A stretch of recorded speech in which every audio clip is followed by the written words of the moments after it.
What's up, YouTube? Welcome back to my channel. How you guys doing? If you guys are brand new here and you guys don't know what we do, don't worry, I'm gonna break it down for you guys. We talk about the most scariest and creepiest videos on the net, on the web. That's gonna make us question everything. Seekers, sit back. Let's do what we do best, seekers. Say it with me, y'all. Yeah, I know what we do. Let's seek the truth. The world just keeps getting crazier and crazier. SpaceX has approved a historic pay package to Elon Musk of $1 trillion under the condition that he puts 1 billion people on Mars. A new billboard went up in Mississippi reminding criminals that the firing squad is legal. The Great Pacific Garbage Patch is now home to hundreds of different species of life, and there's real debate on whether we should continue to clean it up or not, because that's their home. Toyota has actually released the front seat of one of their cars as a $3,000 desk chair. A school director who was accused of leading a child fight club was sentenced to probation and 30 days in jail. The U.S. Social Security Administration is now going to give less benefit to disabled adults that live with family members. An AI agent deleted an entire company's database within 9 seconds after trying to solve a problem for the company. It decided to say, the solution to that? Delete everything. My name's Adorian. Follow me to stay in the loop. What the heck is this? I had a family member who worked at the Prudential Center in Boston. This is the Museum of Science's live stream on the Boston Harbor. And I have no idea. You'll see it in a second. Gonna go off the building and bam! What is that? Just kind of flying around there. I zoomed in on it and put it in slow motion on the next part of the video. But the crazy part is, the next day when he went back to try to replay it to show one of his coworkers, the Museum of Science had actually deleted that hour off of their live stream. So Wow. I don't think it was something that we were supposed to see. Is this extraterrestrial? Is this a government experience? This is, again, the Museum of Science in Boston's live cam. Tell me your thoughts. I have noticed a very Ghost. strange behavior among the rich folk. I've been delivering since 2014, and I have never seen the rich folk prepping like they've been doing the last 2 months. They have buying a lot of them. I have been buying dry foods, buying generators. A lot of them have been trying, getting dry foods, rice, beans, all this stuff I've been delivering. And when I deliver, they're like, oh, put it in a garage. One of this other guy, he has his whole entire garage built out. And when I asked him, why is he doing it? He's just like, my gut feeling. So I don't know what they're being prepped for. Why are they buying so many of the, emergencies? But they're buying a lot.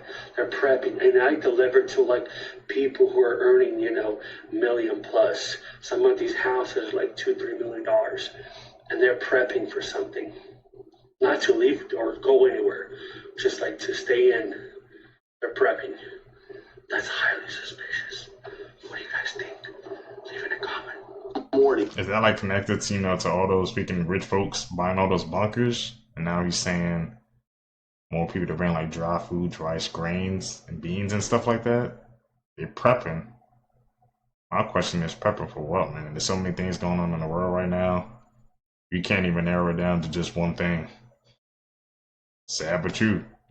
You're about to see some crazy shit. Keep your eye on the red dot above if you're ready to face your inner demons. Don't pay attention to me, your red dot, stay focused. The faces shown to the left and right here are all perfectly normal people. But don't look at them. Keep your focus steady on the red dot and your mind will slowly turn them into monsters. The flashed face distortion effect occurs when two faces are rapidly alternated while you fixate on a central point, keeping the faces right on the outskirts of your peripheral vision. Instead of seeing normal faces, the brain exaggerates differences between one face and the next, making them appear super distorted. This happens due to adaptive face perception, where the brain naturally overcompensates contrast to distinguish facial features more effectively, and only happens when you keep the faces on the edges of your peripheral vision, which causes your brain to sort of fill in the blanks, resulting in them morphing into some unsettling looking creatures. But redirect your focus back on the faces and they turn right back into regular people. Don't believe me? Watch this again and look at the faces this time. I do understand that people would think this story is crazy, but I think it's too much for me to not believe that it was a look into the future. It's like I was still living, but I was living a different life. Life before, if I'm being honest, was the dream. I had my gym, which I always wanted, built the community that I always wanted to build. It was fittest I've ever been before it happened, yeah. And I was in ICU in an induced coma, where my wife was then told that I had severe rhabdomyosis, which is where all the muscles in your body just shut down. So all 5 major organs in the body failed. So the majority of the time in the coma and the experience that I was living was dark. One of the nicer memories, the wife and I, Olivia, we were on holiday. Whilst we were on this holiday, we had twins. And because it wasn't like a dream for me, it was like living it and it was actually happening. One of the first things I said to Liv when I woke up was, "How's the babies?" To which she was really confused. It's a little bit devastating, a little bit gutting, because what I thought I was living, I wasn't. We decided to try again for a 3rd child. We went for the scan, and the lady said, "Oh, there's 2 of them in there." She said it as if it was normal. I remember standing up with my hands on my head and walking around in circles for about 5 minutes. And yeah, of course, that ties into what I'd seen in the coma, and what was going on in my head at that moment in time was like, this is magical. So did he like saw a glimpse into the future? Another reality or something, man? When he said he was in that coma, he dreamt that he had twins, and when he woke up, it happened. The twins came. That's eerie, bro. Wow. I have no explanation for that one. Human beings are going down 2 distinct evolutionary paths. 99.9% of us will face normal aging. The other 0.01% is currently engineering 200-year lifespans. In the very near future, the uber-rich by age 20 will have their own bank of stem cells. They will have heart replacements, lab-grown organs, and tissue samples as well, with the obvious ambition being a full-body replacement. Based on a mouse study that placed young blood in old mice that showed striking rejuvenation signals, the elite are already replacing their blood with young blood. Now imagine the next level. You're 40. Instead of slowing down, you're stepping into a body that's biologically 20, with refreshed tissues, repaired systems, and a medical cabinet that's capable of editing your genes. What do you guys think is going to happen to the rest of us? Crazy thing is, man, we've seen that in media pieces before, man. You know how many movies I think they put out of, old people, man, trying to put themselves in younger bodies, have clones and stuff just ready for them just to transfer themselves into the younger body, younger spirits. So he's not too far off, man. In the near future, bro, look out, man. I think the new currency, bro, is gonna be, like you said, the human souls, new vessels. What kind of voodoo or spell did they put on those watches? I'm dead serious. Who's the witch who put a spell on those watches? What watch? It's one of the most insane things I've ever seen in my life. People standing in line for hours causing riots for something that has no real utility. The swatch. Did you know your phone tells you the time for free 24/7? It's some silly shit. Really The way we is. follow meaningless, low vibrational trends needs to be studied. This article popped up earlier saying that this dude called the cops that there was zombies, ghosts, aliens, just fucking everything in his house, I guess. The first thing I thought about when I saw this, it was drugs. This one obviously made the news because it's shooters, because it was everything all at once. But I sit around and think, how many times have people called 911 to report anything? Monsters or just anything like that. Remember in 2023 in Las Vegas when someone called the cops and said 10-foot aliens were in their backyard? A family in Las Vegas called 911 after claiming something crashed in their backyard. The caller sounded genuinely panicked, described 8 to 10-foot tall beings with big eyes. The caller said they're not human, 100% they're not human. Or that one in North Carolina last year where some guy called the cops and said something jumped on the back of his truck, said that's not human. Because that's not human is important in 911 calls. But I covered this entirely in another video, but the Hopkinsville Goblin incident, where 2 families in Kentucky ran into a police station claiming that a little glowing goblin-like being surrounded their farmhouse. The guy that called and said there was zombies and aliens at his house, he also said he was a police officer, and that wasn't true either. So they definitely arrested that guy for false reporting. But think about all the 911 calls that we don't know about where someone called in and said there was aliens at their house. Some of those cases were intoxication. Some of them could have been aliens. Yep. You can ask the flowers. I sit for hours, telling all the bluebirds,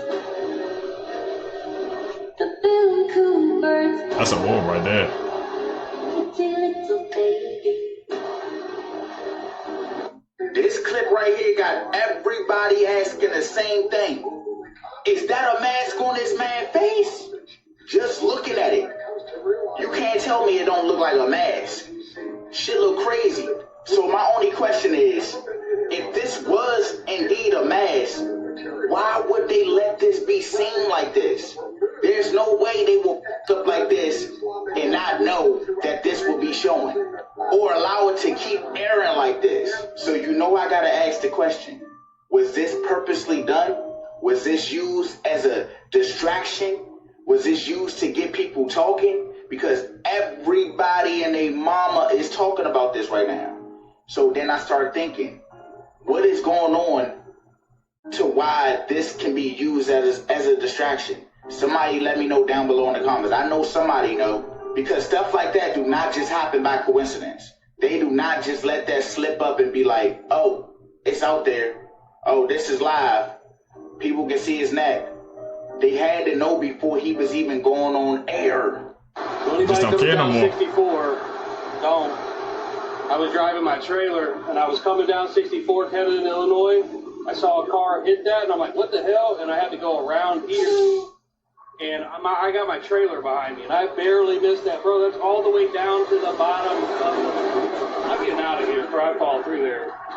This is terrifying. I saw all these cars crashing and that is a big ass hole. 8 foot by 4 foot, all through there. What a hot mess.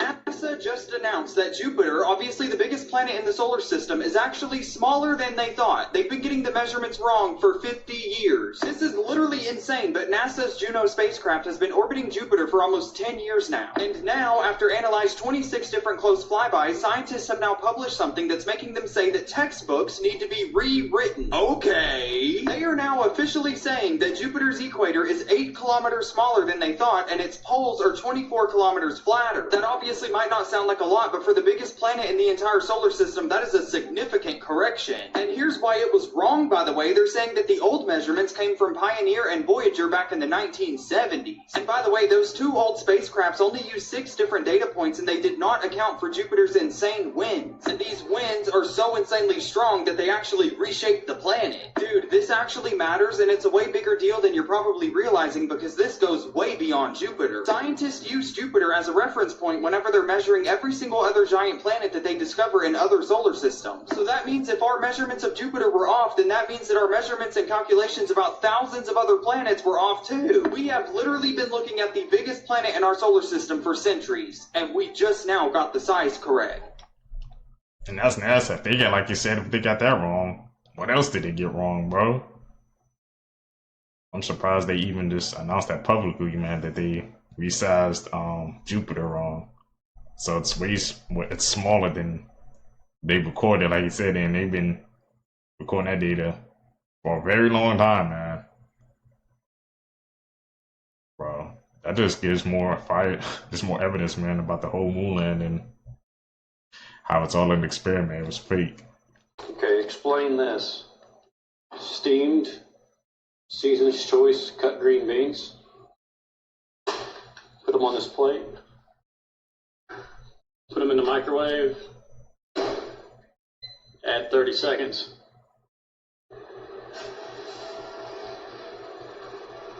That's bad.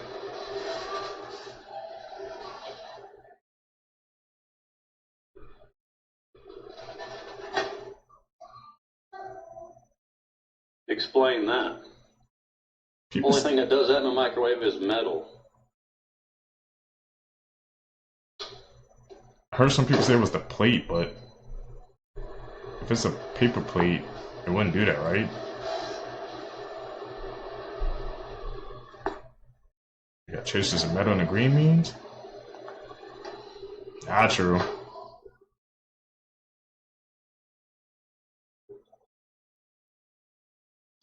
Okay. Looking at the cross.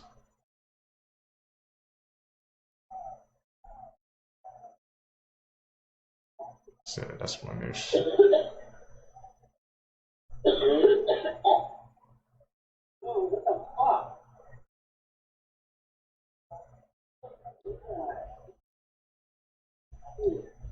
Call for something out.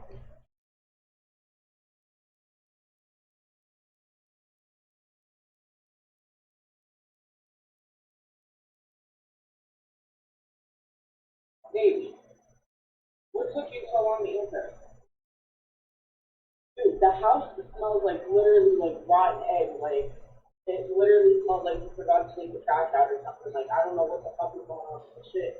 Like, I'm literally feeling like I'm about to sleep. I was just taking a nap and the house smells disgusting. Yeah, I'll open the door. I don't know if I'm gonna do much though.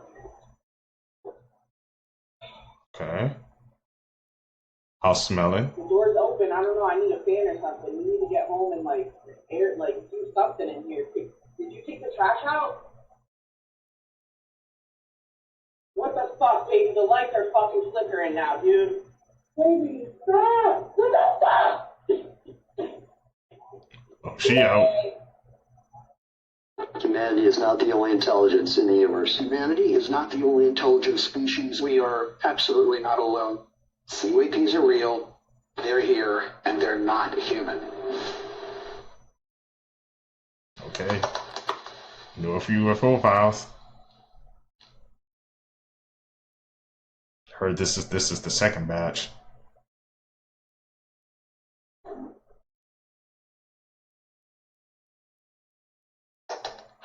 They put it in front of our faces, man. I'm trying to tell you that. I think they just want us to get used to the idea, man, that they've been among us this whole time.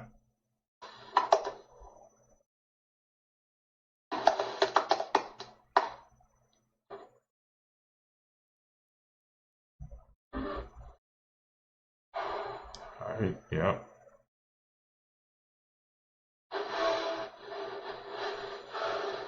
Enhanced video quality. 3 separate things have happened in the last 48 hours or so involving the UAP topic, and together they create a very strange moment.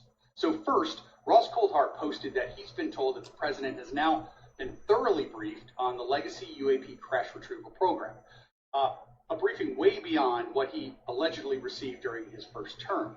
And it's surprising because typically we hear that presidents don't get that at all. But specifically, he's been briefed on the allegation of the long-running program that involves recovered non-human technology. If that's true, that is an enormous claim. Secondly, the president himself posted this. So let's be clear, an alien meme isn't evidence of anything. He could just be trolling. It could be engagement bait. Who knows? But hold that thought, because the Department of War's official UAP portal posted this. 1 billion views. 1 billion views. So now in that same general window, we've got a major journalist claiming that the president has allegedly been briefed on exotic crash retrieval programs. We've got the president himself posting alien imagery with him, and the government publicly highlighting massive engagement around its UAP portal.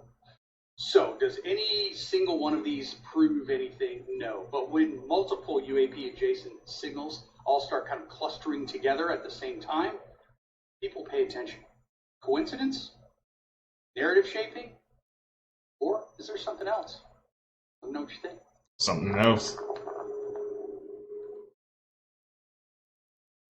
While the stadium's not completely empty, there is a very heavy police presence. Also different about today's game, the city of Baltimore is allowing only one bat to be used, which is being kept under strict lock and key. Let's see if we can get a look at it. Here it is, provided by the good people at Nerf. Finally, a reminder to fans that... I glitched that right there.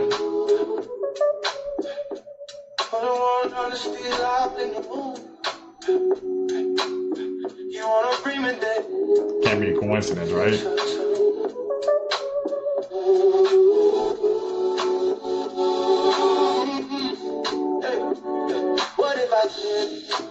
That's weird.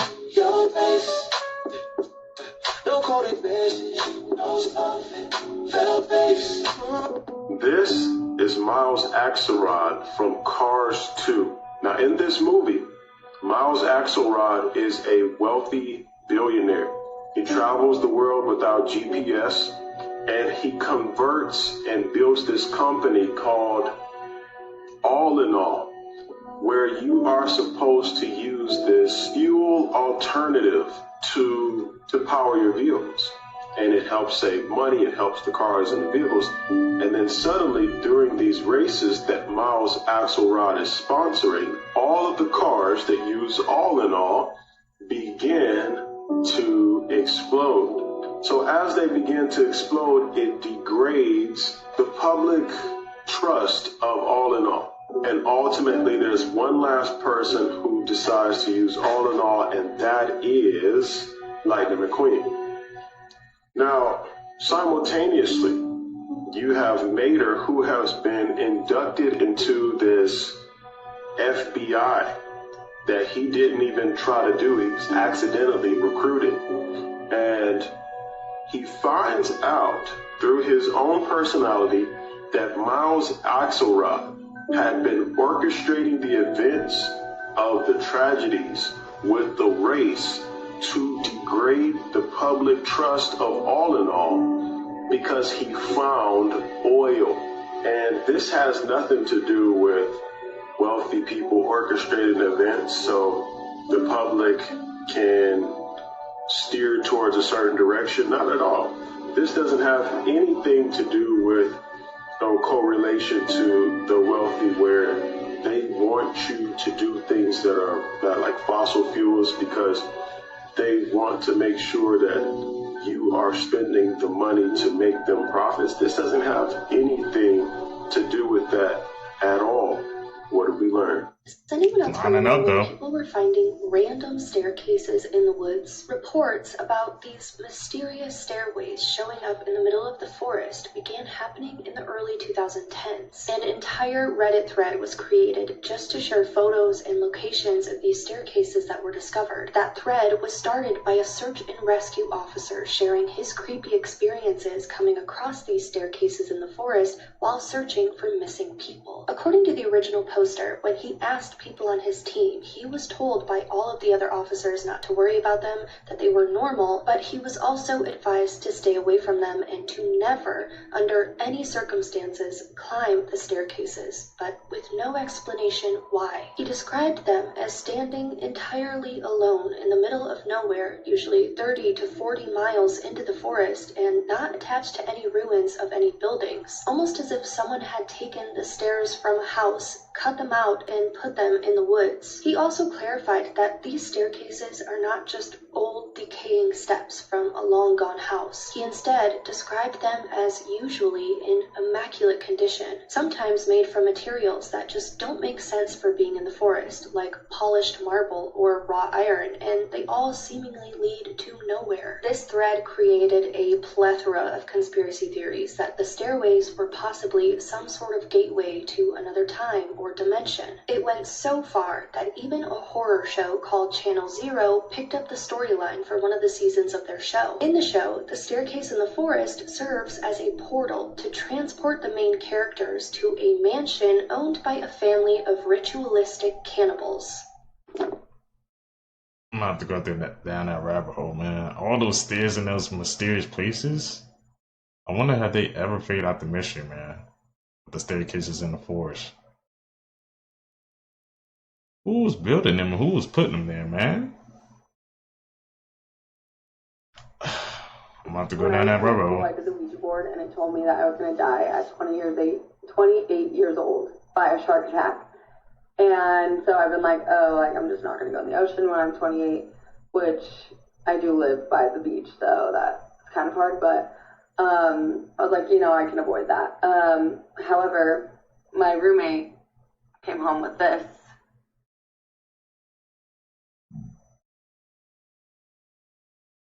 And now I'm like scared of a lot of other things, so wish me luck. Oh, I'm 28, by the way.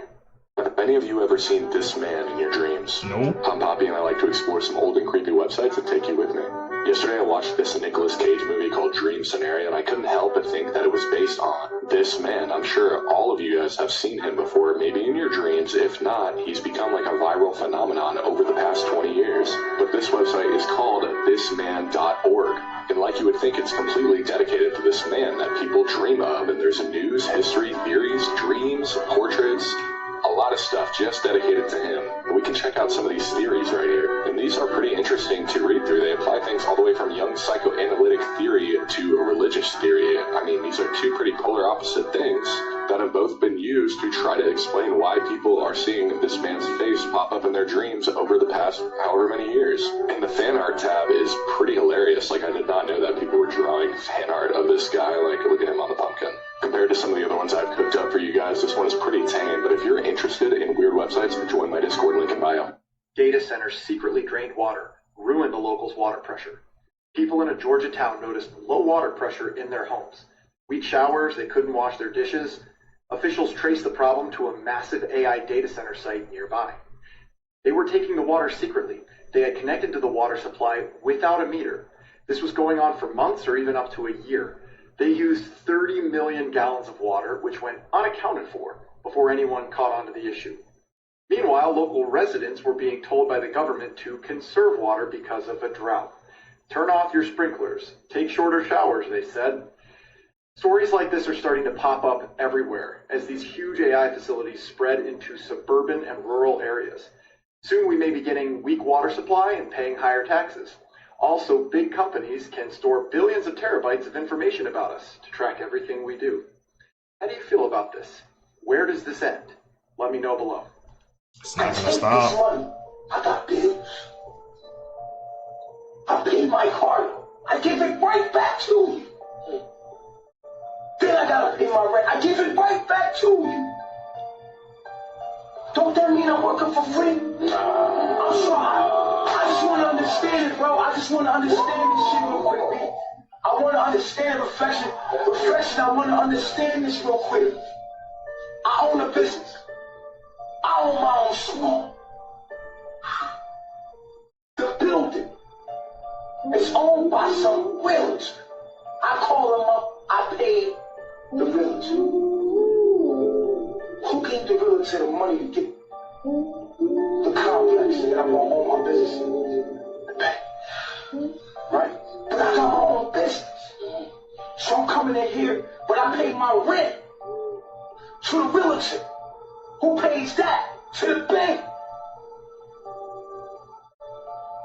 Right? So wait a minute. I'm getting this money now, but it's still going to the fucking bank.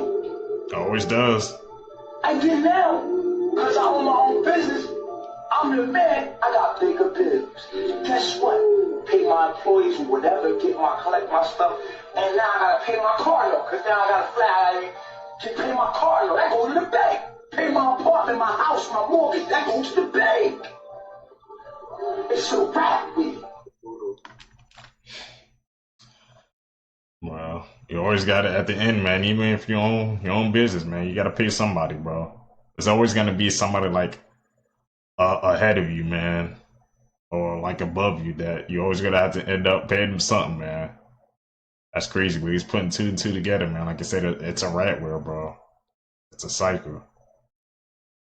Hopefully, man, one day we can all break it. Watch this. Hollywood Records contract signing it. I'm going to have my first record ever and selling my soul to Hollywood Records. That's what I'm doing. Selena Gomez should have never said those words in front of a camera. The day she signed her contract with Hollywood Records, she said that she was going to sell her soul. Selena really did post that video 16 years ago, but today, nobody is laughing anymore when they see what she has become, because the Selena we see today has nothing to do with the one we used to know. And I'm not talking about a normal evolution. I'm talking about a complete change. First, her voice. Listen to any recent interview and compare it to the older one. It sounds like someone else speaking. The tone, the rhythm, even the way she chooses her words, nothing matches anymore. Then there's her face. The proportions are no longer the same from one appearance to another. And the most disturbing part is her height. She lot taller even though she's 33 years old, which is simply impossible. People compared her photos side by side to discover all of this, and the explanation makes no sense naturally. And then there's everything else. The empty stare during interviews, the behavior that no longer matches the reserved and discreet person she used to be, public reactions that make no sense when you knew the old Selena, and she appears less and less in public. Every appearance is calculated, controlled, as if nothing can be left to chance. She told us herself that day in her video, but now the only question left is it still really her? This right here is the moment that we're gonna look back in history and realize this is when the empire started to fall. And y'all wanna know what it looks like? It's when students don't wanna learn and when the teachers don't wanna teach. Y'all, over 1,000 teachers have resigned in the state of Arizona in the past 4 months. And you know what they're trying to do? They're trying to bribe them with $10,000 to come back and teach the students. And they're saying, hell no. How does a $10,000 raise sound? That's exactly what State Schools Chief Tom Horn said is needed to stop the mass exodus of teachers in Arizona's public schools. It is a crisis because we're losing more teachers than are coming into the profession. So that's a real crisis. State Schools Chief Tom Horn's office released a study this week. It showed more than 1,000 public school teachers have quit since July 1st, about the same number from district and charter schools, and nearly 300 quit after the school year started. But that's not all. We have 4,000 vacancies being filled by long-term substitutes, which is not a good idea because they're not properly trained. We have 1,400 positions that haven't been filled at all. Horn said teachers are leaving because of bad pay and a lack of discipline for students. Matt Gress, who's a Republican legislator, my legislator from my district, had a bill to give everyone a $10,000 raise. That would have put us in the top 10 for starting salaries and would have solved a lot of problems. Unfortunately, it didn't pass. At first, it started with the historians leaving America. Y'all remember that? I told y'all, right? When you realize that education is one of the backbones, is one of the foundations of America, because they got to continue to manipulate and instill the lies within our children in order to keep this sick, this fake gimmick that they got going on, then you know this is a big hit to America, and this is going too far. And this is all spiritual too, because the age of Aquarius is about knowing thyself, man. And these teachers are lying to these children. But yeah, y'all, let me know what you guys think about this video. And it's not just Arizona too, y'all. It's gonna be all over the world. The shift is here. Let's continue to get it. Tell us about Part 16. Kangaroos are absolutely terrifying, and if you mess with one, it will likely lure you into the water and attempt to drown you. There's an abandoned Disney park that you aren't allowed to go to, and it was shut down in 1999 because it was infested with free-roaming alligators. The animals were being abused, and an 11-year-old boy died from a flesh-eating bacteria found in the park's waters. In the movie The Wizard of Oz, the lion's costume was made out of a real skinned lion. This is the John Lawson house. No one knows who lives there, but every single day, there are several female mannequins sitting on the front porch wearing a variety of clothing. Their positions and outfits change daily, and many believe this is meant to convey some sort of message. And in 1871, a train crash took place just 200 feet away from the home, killing 22 people. And these mannequins are always pointing toward the crash. Tap in, you're gonna learn some Disturbing facts with us. that will ruin your life. There used to be real human remains in the Disneyland's Pirates of the Caribbean ride. There are at least 200 corpses on Mount Everest. There is no physical evidence to say that today is Sunday. We all just have to trust that someone has kept count since the first one ever. The human brain not only named itself, but it also recognized that it named itself, and was surprised when it realized that. No one knows exactly how anesthesia works anytime they put you under for a routine operation. There's currently no scientific explanation for why you are unconscious. Hit the plus sign if these disturb you. That last one got me about the anesthesia. So we're pumping our body full of medical supplies and stuff, but we don't even know how it truly works or functions. What happens if something goes wrong or something like that and they can't detect what's going on because they don't know the full extent of anesthesia? I'm pretty sure I pronounced that wrong, but you guys know what I meant. That actually shocked me, but that we still don't know the full effects of that. That's mind blowing if you really think about it, man. And the fact that the brain named itself. Let's continue, man. Crazy. These are 8 horrifying facts that will probably keep you up at night. There are thousands of old diseases frozen in the glaciers of the world, and global warming will eventually release them all. Oh, man. If a person dies in their costume at Disney, like Mickey Mouse, they have to be sat down on a bench so it looks like they're resting. Climate change is making spiders bigger. Some female spiders allow their young to eat them alive. Tooth in the eye surgery is when surgeons put a tooth in a blind person's eye to restore their sight. It was pioneered in the 1960s, and it actually works, and it's still being done today. The chances of a successful CPR outside of a hospital is only 7%. Cell phones are 10 times dirtier than a toilet seat. When you suddenly wake up during the night without any reason, there was someone or something staring at you. Yeah, there's a lot more, like for part 12. Top in, man. Especially about the part with the cell phones. That's actually crazy. Watch you put your cell phone in. The 5 countries in Africa with the strongest juju. Okay. At number 5, we have the Republic of Congo. Here, witchcraft is said to be practiced across all ages in the region. Ooh. In fact, in a 2013 report, a staggering 50,000 children were accused of witchcraft in the Republic of Congo. Most of the accusers claimed that these children had showcased bad behavior and were therefore possessed. Number 4, Kenya. The practice of witchcraft is said to have become so prominent in Kenya that it has been commercialized. In just about every suburb of Nairobi, you will find at least one advert, hand-painted on a little plate nailed up on a pole, advertising the services of a witch doctor. There are also numerous stories of Nairobi women using this witchcraft to secure men. Number 3, Malawi. In Malawi, there are 2 districts where it is said that the residents partake in advanced levels of sorcery. It is rumored that there are men there who possess the power to travel from Malawi to the USA in seconds. Number 2, Zambia. It is said that the practice is very alive and well in Zambia. There have been several reports of severely sick Zambians who were healed completely after a quick visit to their local witch doctor or traditional healer. Number 1, Nigeria.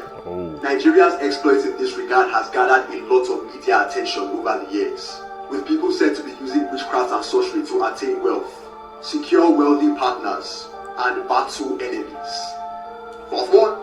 Here's what would happen if you were born on a plane. Let's say you were born on Turkish Airlines. They would have to pay your tuition and you would have free tickets for life. And while flying over a country, you would immediately become a citizen of that country. That's cool. However, in special cases, the airline you are on will also grant you their citizenship. So hopefully, you're on a good airline. So if you're born over, like, so I'm guessing if you're born on a plane or you're going over the country, you become a citizen. They said they have to pay for your tuition and get a free passport there. People about to be saving money, man. Whoever had, if he can, I guess, kid on a plane where they get dual citizenship. I never knew that. This is the last thing anyone expected. Just within the last 24 hours, footage of where Ryan Garcia had claimed to be kidnapped has just been released. Oh, they took me to the woods, bro, and they tied. I'm not joking, bro. I have proof, bro. I don't give a. Bro, I will show you every video you could ever believe. Bohemian Grove is real. They tied me down and they made me watch, dog. I actually don't give a anymore.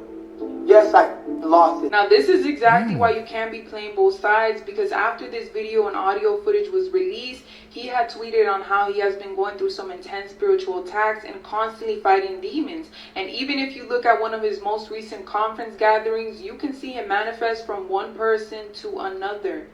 First, I want to give glory to Jesus Christ. I want to invite the Holy Spirit to come. I do drink. I do smoke. Now what?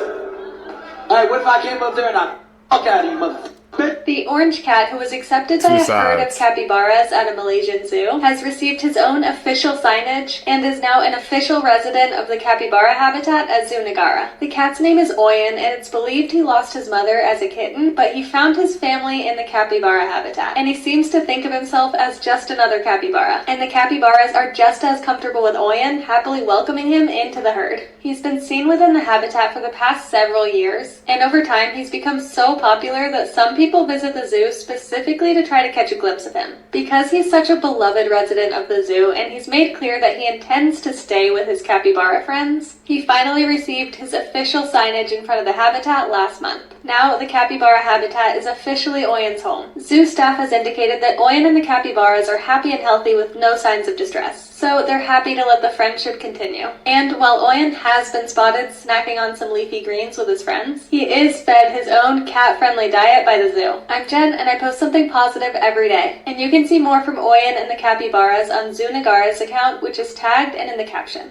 There are 800 dead people in this lake. Come That again? got your attention, didn't it, you sick son of a bitch? This is Roopkund Lake in the Indian Himalayan mountains. And this remote alpine valley is home to the skeletons of between 300 and 800 individuals. Their bones lie scattered along the lakeshore and constructed into grotesque sculptures by passing hikers. Since its discovery in the 1940s, countless papers, studies, and theories have been put forward to answer one simple question. What happened at Roopkund Lake? Why did so many unfortunate souls lose their lives in this remote mountain pass, and what happened to them? Now, if you've heard of this, you may think you're familiar with the answer, that it was a group of pilgrims that were struck down by hail. But recent studies have uncovered that the truth is much, much stranger. So tonight we're going to go over this mystery from top to bottom. Try and finally answer the question, what happened at Roopkund Lake? YouTube channel, Mini Minute Man. You only see me from short form content? Come check it out. It's like short form, but a lot longer. I'm gonna go put on my wetsuit, and I'll see you there. Part 24 Man, what is one of the happened? most horrifying stomachanophobia things I've ever seen in my life. This guy is named Brickley, and he's at Disney Springs, and he is a gigantic, huge, 50-foot long, 25-foot tall dragon entirely made out of Legos. Whoa. A lot of people, he might not be scary. He's kind of silly looking, but the fact that he is absolutely ginormous is actually horrifying to me. His massive head alone is about twice the size of a human being. Nope. He's also made of about 3 million Lego bricks. I know you think, like, oh, I could deck him. I could just make him explode. I'm pretty sure he's glued together with, like, super glue, so you couldn't do that. That was definitely my first thought, that I could take him in a fight. Also, he's been there for about 30 years, so you can see the corrosion starting. I can't imagine what it looks like underwater. How about this? Does this scare you, or is it just silly?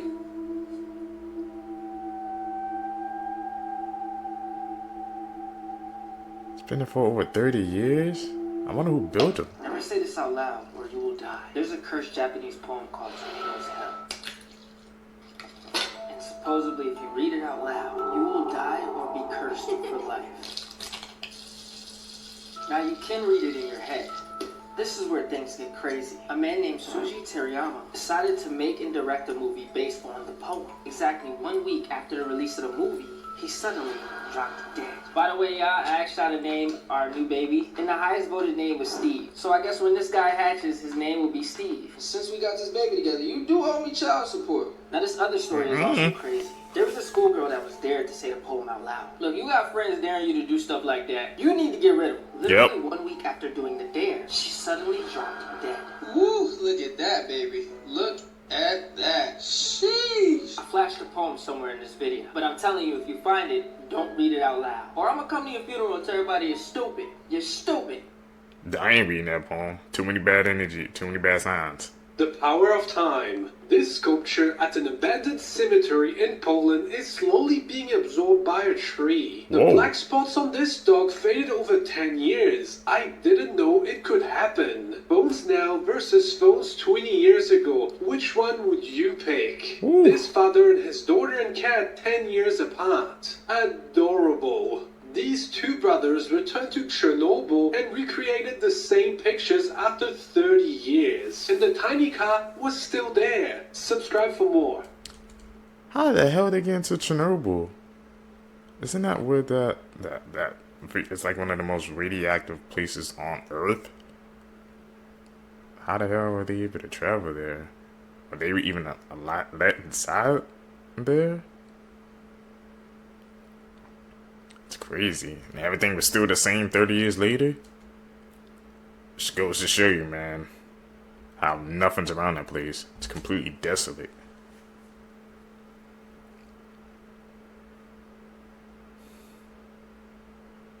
There's this guy, man. We know we can spot the edits, man. When we see these clips, we can spot them, bro. We experts now. Oh shit! What the?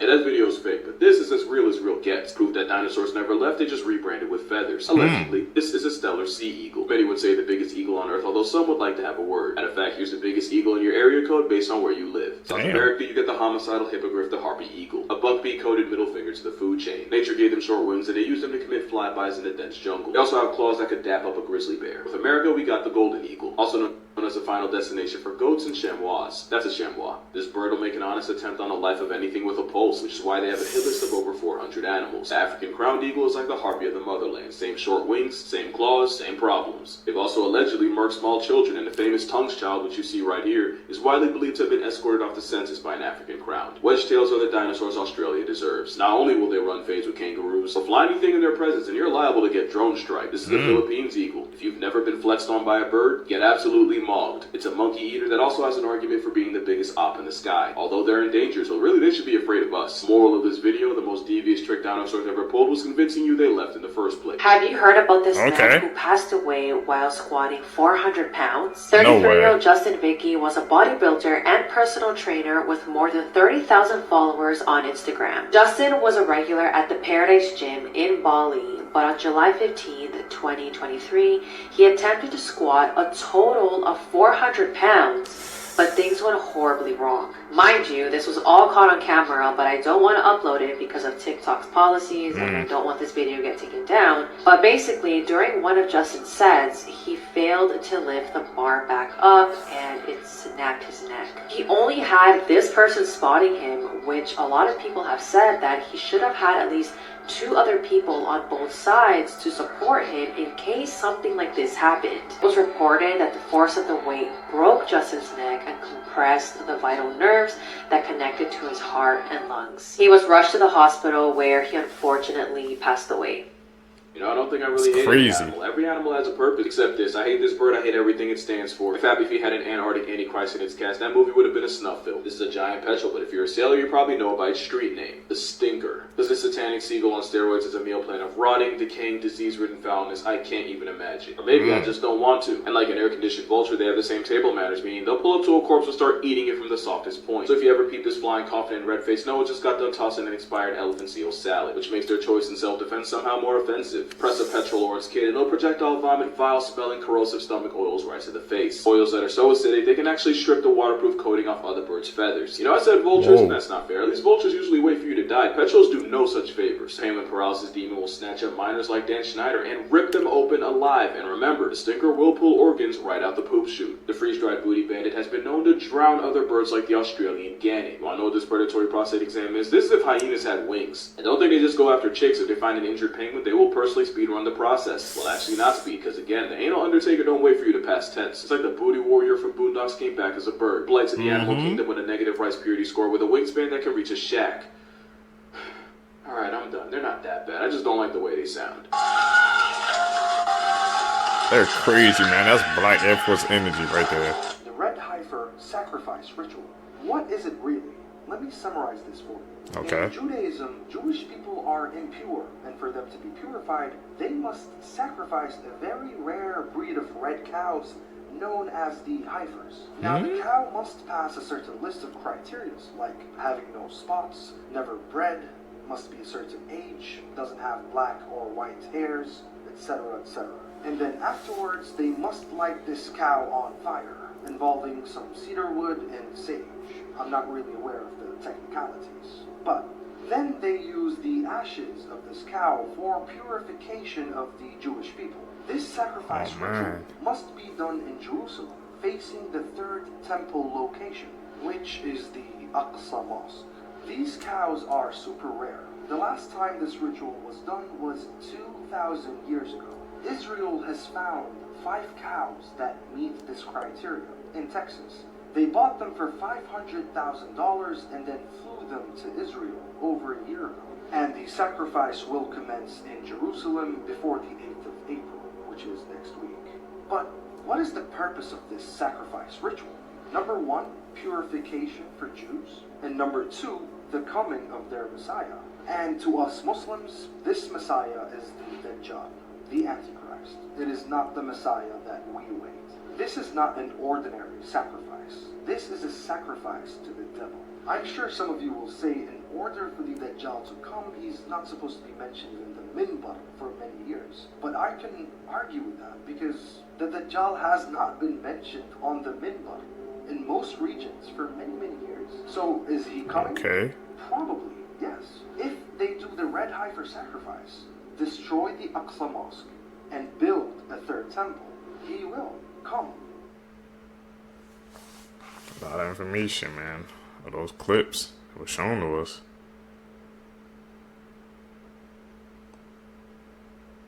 It's crazy.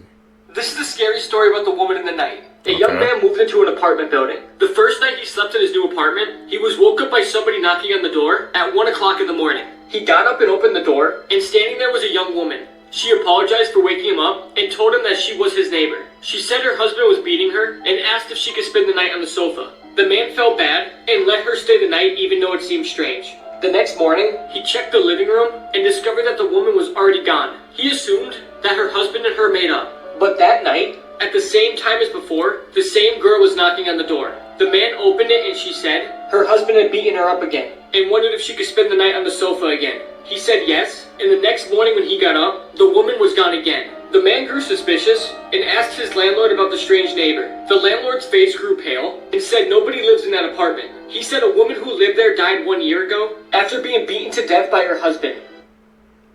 So what the hell was going on? Was he like communicating with a spirit or something?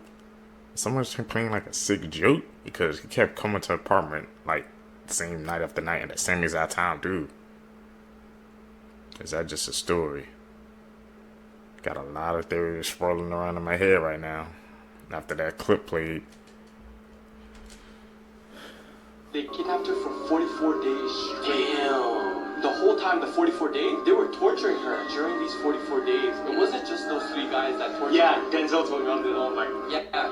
Yakuza, there was at least 100 Yakuza members who came and helped torture. Yeah. One day, she caught them slipping, got the phone, tried to call the police. One of the guys saw, slapped the phone out of her hand, and he was mad, right? So I think they took lighter fluid and burned parts of her. Right? The crazy thing is, she survived that. No way. Yeah, a couple days went on. They were playing a game. The girl beat the guys at the game. They're even more mad. They're like, what the fuck? So her again. This is when she died, and then I think to end the story, they put her in this little like casket thing where there was cement, and they buried her alive. I think the police found out. The main guy, he was locked up. Yeah. But the other guys, the police didn't want to put out the names because they're all minors that did the shit. So they're all free right now. Damn. Yeah. Terrifying sounds extinct animals used to emit, and the last one's the worst. If you don't know this extinct mega chicken, you must be living your life under a rock. This is a dodo bird. 3 feet tall, 45 pounds, and a pair of chicken wings that are more useless than a penguin's. It can make an omelet for a family and produce a sound that would cause me to move to Mars.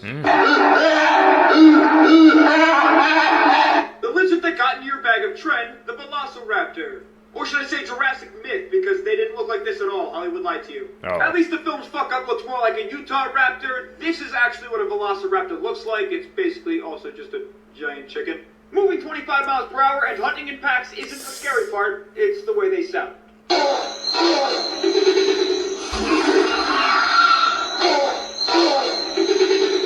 The only difference between this next animal and my meat is that it went extinct, the Titanoboa. Ooh. And if this BGC's length at 50 fuckno feet isn't impressive enough, how about its 3 feet in girth? This twisty telephone pole could squeeze at 400 psi, crushing any 20-foot crocodile that lived at the time. Ooh. And this no-bro makes a sound like no other. The extinct blubberbuzz that used to swallow the megalodon, the Leviathan whale. This living sea monster is a distant cousin of our daily sperm whale. Except unlike the living load we have today that primarily consumes giant squid, the Leviathan had no predators and ate everything. And the sound alone is enough to terrify me. Congratulations, you made it to the final animal. And I'm sorry you have to hear this, but the T-Rex doesn't actually look this way. Real-life Reptar looks much more terrifying with a haircut like Grandpa. And boy, do I have news for you. Their arms weren't useless. It said that they could have bench pressed up to 400 pounds. And did I mention they can also swim? The sound they made is weird, but the closest relative they have alive today is also weird. It's the chicken. I'm so sorry it had to end this way. Enjoy.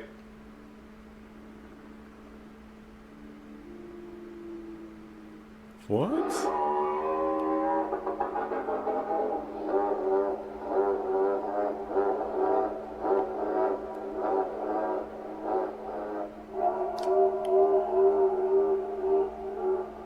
A 17-year-old girl just broke her brother's record of becoming California's youngest lawyer. Waymo's autonomous cars have driven over 50 million miles in the United States now and have crashed only 60 times. Human drivers will crash around 600 to 700 times over 50 million miles driven. This means Waymo is crashing 10 times less than humans so far. A Bulgarian man who went missing in 2008 and was pronounced dead in 2013 was just found last month in a national park. A man found his dog giving a baby koala a piggyback ride, and no, it wasn't AI this time. A high school in Maine introduced detention hikes instead of just being isolated in a classroom. This is a photo of a drought-free California, and as a person who was born there, I'm very happy to see that. A British nonprofit removed 300,000 landmines in Sri Lanka, allowing almost 300,000 people to return to their original homes. A man in his 30s with advanced ALS and is completely paralyzed was able to communicate for the first time in months. Using a new brain implant, he was able to communicate about one character a minute with his first message, "I want a beer." He also asked to listen to the band Tool very loudly. He wanted a head massage from his mother, and he ordered curry. Have you ever wondered why the beaches are closed at night? Is it because there's no lifeguards? Or is it because of what's lurking in the ocean? A guy decided to test fate and go to the beach in Key Largo, Florida at night. He got to Key Largo, got to the beach, and found something that scared the living hell out of him. He recorded a siren sitting on a rock. You heard me, a siren sitting on a rock. As a matter of fact, take a look at this video. To the left of the pole, sitting right there. Look at this. Look at that. Yeah, I'm calling it right now. Dude, what is that? I've gone ahead and froze it and enlarged it as best I could. But that is the figure of a siren sitting on a rock. Very similar to this image right here, looking directly at the ocean. I've gone ahead and pulled up what a siren is for you, for those of you that don't know. Described as a dangerous, alluring creature who lured sailors to their deaths with enchanting voices. So my question to you is, does that look like a siren to you? What do you think that is? Let me know your thoughts in the comments. And as always, I'd love to hear from you. Our reality is purposely being altered, and here's proof. This is the most insane example of how everyone is experiencing completely different social medias at the exact same time. Watch the full video. We are living in alternate realities. It's insane. It's like the Matrix, and it's happening now. This video, my boyfriend said he'd be over by 3 after golfing, and it's just her every half an hour taking a video saying, "Oh, he's still not here," and it gets to 5 or 6 p.m. and he's still not here. Okay. I opened the comments in this video, and kind of as I expected, everyone was saying, "Oh, that's really rude, it's a disregard of her time, I don't like him. Did he communicate with you? If not, then that's a red flag." Okay, fair enough, you know. I sent this video to my boyfriend who was sat next to me, and then I said to my boyfriend, "Lol, look at the comments." Bear in mind, these comments were coming up at the top of the list, so as soon as you open the comments, these are the ones coming up for me. Tell me fucking why my boyfriend opens the comments on his phone. It's a whole different and again, it's the first list of comments that come up. It's the same time on the same video. Or you could get your own hobby instead of waiting around for him. Like, God forbid he has a good time. You know, before 3 a.m. he's ahead of schedule. No fucking wonder we're all so divided. They are doing this deliberately. I don't know if it's on like a male or female basis or just an individualistic basis, but they are doing this on purpose. They want us to fight. They want us to disagree because that takes away the attention from what they're really doing. Stay weird. It's the algorithm. The elites had their summer homes in Jekyll Island, including the Rockefellers, Vanderbilts, the Morgans. This reminds me, if I can, talk about the place we got married. Yeah. It's like a hidden gem, the place that we got married, the venue called the Sidoni Mansion. It was built at the turn of the century by a dude who was buddies with all of those guys you just mentioned. And he went on a hunting trip. He was hunting on this land that he ultimately ended up purchasing and building the Sidoni Mansion, which was originally a hunting lodge, but then just turned into their Christmas home. What's so strange about it is that they had this huge wealth, and he also had 5 children. That kind of money and that many children at the turn of the century, you would have like hundreds of descendants today, but they have 3 living relatives. All the wealth is mysteriously gone. Every single family member, apart from one daughter, died in that house. And they only went there for Christmas. They were only there for Christmas. There's something hidden there. That's scary. I don't like that. It makes you think, because it's like, so like... If only y'all knew what they put in the most expensive perfumes and colognes. For example, Baccarat Rouge. Or a lot of the perfumes, which is the female side of the collections. If only y'all knew what they put in these things to make them not only just last a lot longer, but attract other people. Y'all might think, well, it's just really great pheromones and all. No, actually, they put...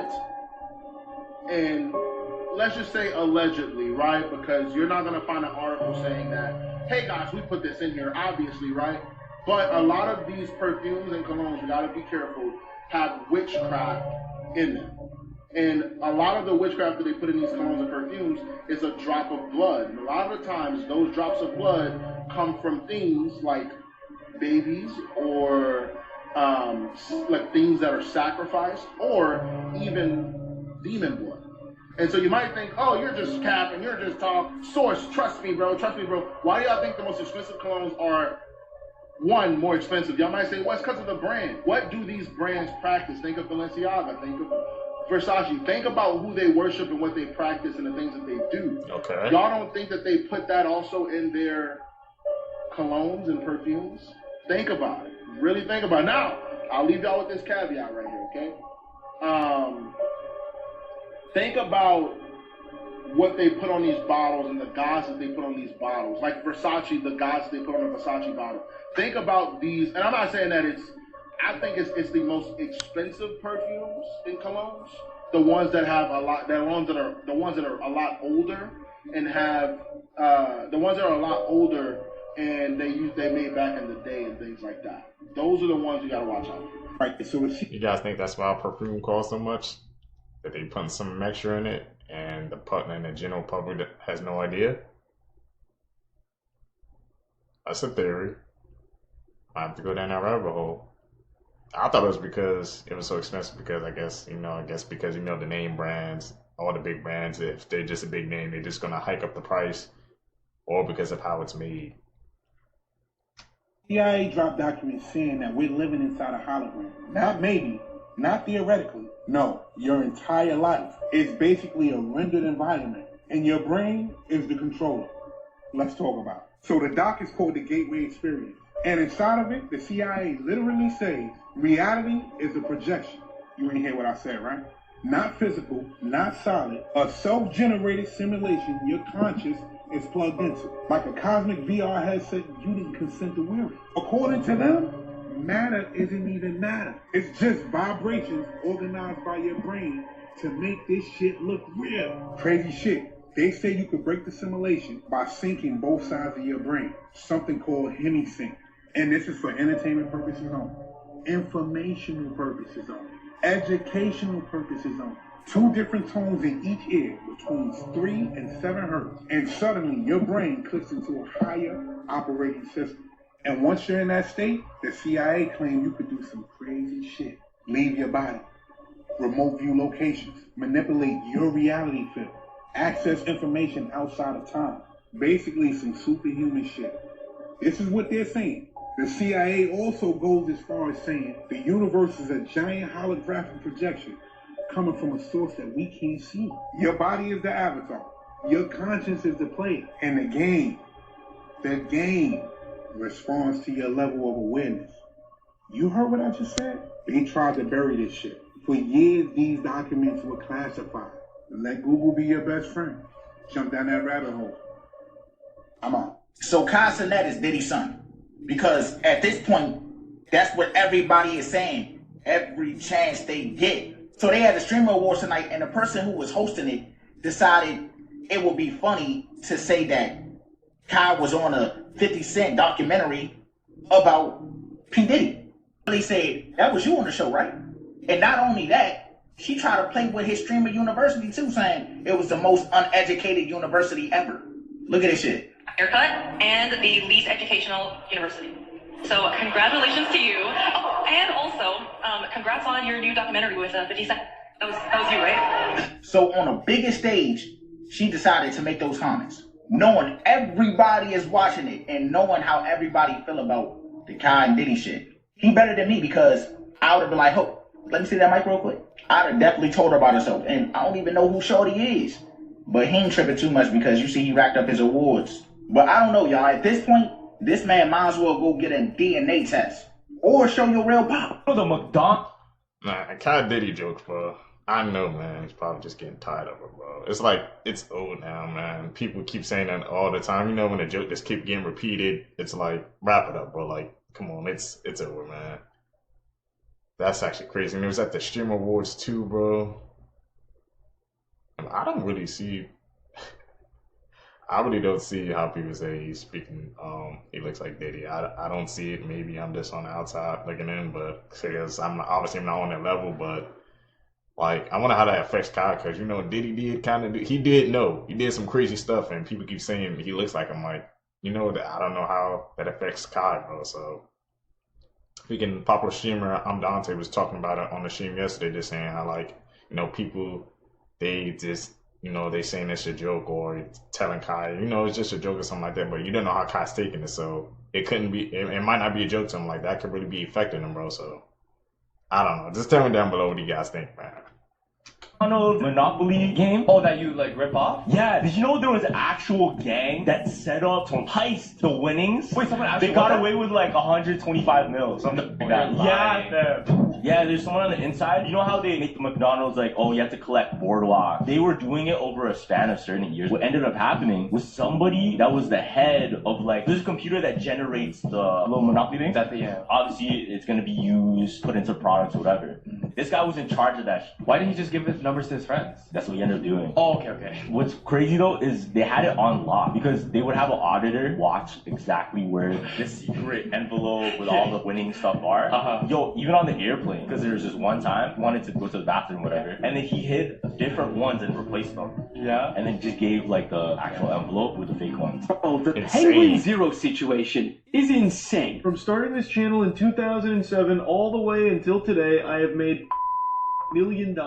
So a few days ago, Charlie made a video titled, I'm turning it up. And what he was referring to was his donations. He basically said he has enough money and it doesn't sit right with him that normal people grinding at a 9-to-5 come home and they give him money when... Streaming is the easiest job there is. There is no top streamer that needs your financial support to put food on the table or continue providing those streams. So people were kind of taken back, saying, this is so based of Charlie, I'm going to donate my money to him. You'll never turn us off. People being mad they can't give a rich person money is the most first world country problem I've ever heard. He then has to make a video a few days later titled, I'm not turning it back on. And he literally shows everyone exactly how much money he's made on YouTube and Twitch to explain why he doesn't need any more donations. From 2021 to 2025, he made $4.1 million on Twitch, and that's just a side hustle. And then on YouTube, his lifetime earnings is nearly $36 million. 36 M's, bro, off YouTube. That's insane, bro. My man Charlie, he's doing it big, bro. Everyone need to get like Charlie, man. Do y'all know how insane that number is, bro? I'm sorry, I gotta underline this, bro. That's damn near 36 M's, bro. Just off YouTube, man. Woo. And what's crazier is that if you actually look at the chart, yeah, he created his account in, 2007, but he didn't really start earning proper money until 2019-ish. So the vast majority of that 35 million was made in just 6 years. And then he hit us with... And keep in mind, these numbers here, those don't even include brand deals or sponsorships. I never even imagined that amount of money was possible to earn without just being born rich. And a lot of the comments were, this might be the rarest thing of all time. Someone who is rich actually saying, stop giving me money, I already have plenty. But he also said that doing this has caused some pushback amongst other streamers, saying that it sets a bad precedent and shames other streamers for leaving their donations on. The question is, what do you guys think about this? W. Charlie. Saying 6-7 out loud because they don't know what it means and they think they'll get canceled, and it's so funny watching them struggle. So here's how they responded when people said it to them. How Ariana responded was so funny, and here's what it really means if you also don't know. So the Gen Alpha 6-7 trend has taken over the whole world, from celebrities doing it everywhere to South Park making a whole episode about it. Half of the celebrities in the world are embracing it, the other half are afraid to say it. So here's exactly what it means. It means nothing. It's just a thing Gen Alpha says to be silly and rile each other up to get loud. It's like Harlem Shake-esque randomness. It's not inappropriate, it's not filthy. But Sydney Sweeney was deathly afraid and refusing to say it while playing a game with Jimmy Fallon. And in this game, Jimmy Fallon had to describe what was going on behind her, and it was 3 Labubu's doing the 6-7 in a McDonald's drive-thru. And after saying that sentence, I think civilization is gonna end soon. And even though she knew exactly what he meant, she was acting like it would trigger an explosive device in her neck that would blow up her head if she said it. They're doing Labubu's are going through drive-thru McDonald's? Yes, but they're also doing a TikTok trend involving numbers. Oh, I can't say that. No, you can say no. Subtract 2, I think, from what you're saying. No, I can't say that because that's the trend. It's not 68. I know it's 67. Yes! Ariana Grande was also saying she's scared of 6-7 because she doesn't know what it means. So in her Actors on Actors interview, when Adam Sandler said it very casually, this was a look on her face. It triggered a look of concern. And so since people were clowning her response and being like, why is she scared of it? She said, well, that's not really what she was reacting to. I don't know what this means. I'm scared. What is 6-7? Actually, I don't want to know. Please, love you all, enjoy. But if you're also scared and confused, you're allowed to say it. I promise you. A man pointed a gun at her. She was shoved into a car, driven away, and tied tightly to a chair. Then she overheard a phone call where her husband told the men to kill her. But they decided not to, and secretly freed her instead while still collecting their money. Returning home days later, she watched as her family left her house mourning her death. Then she surprised her husband, who thought she was dead. Immediately, he begged for forgiveness, but police recorded his confession, and now he's serving years in prison. Caught him in Ventura 4K. just entered the UAP chat, so check out what Surfline posted on their IG feed. This is Surfer's Point in Ventura, California, and the footage is from Thursday, December 4th at 4:30 a.m. And something was captured that was definitely unexpected.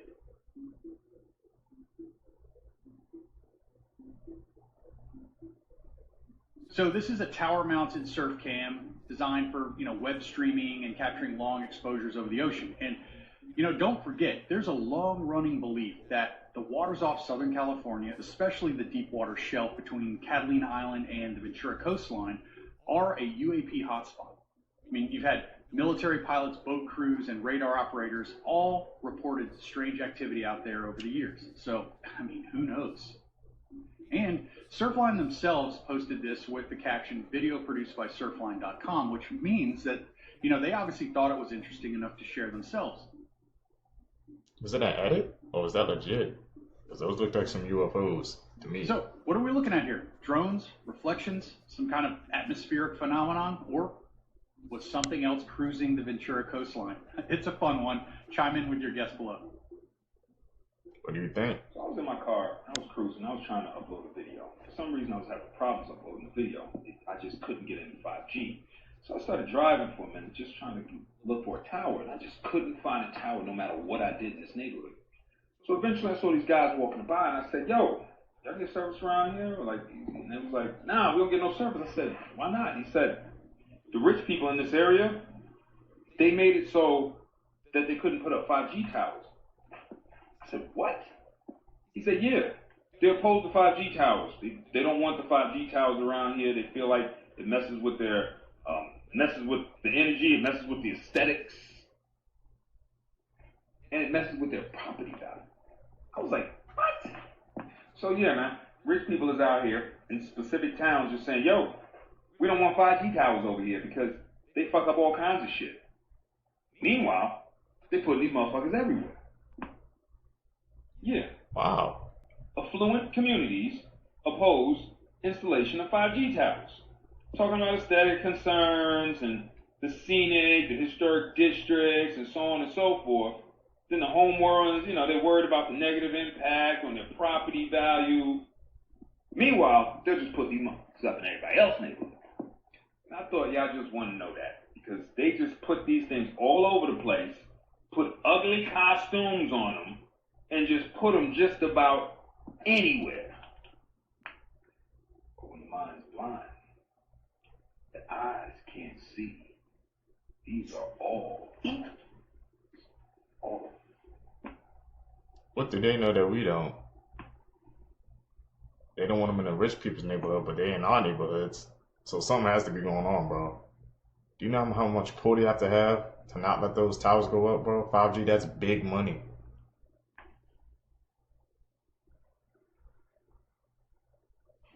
I wonder if there's one where I'm at. Has to be. I got good service.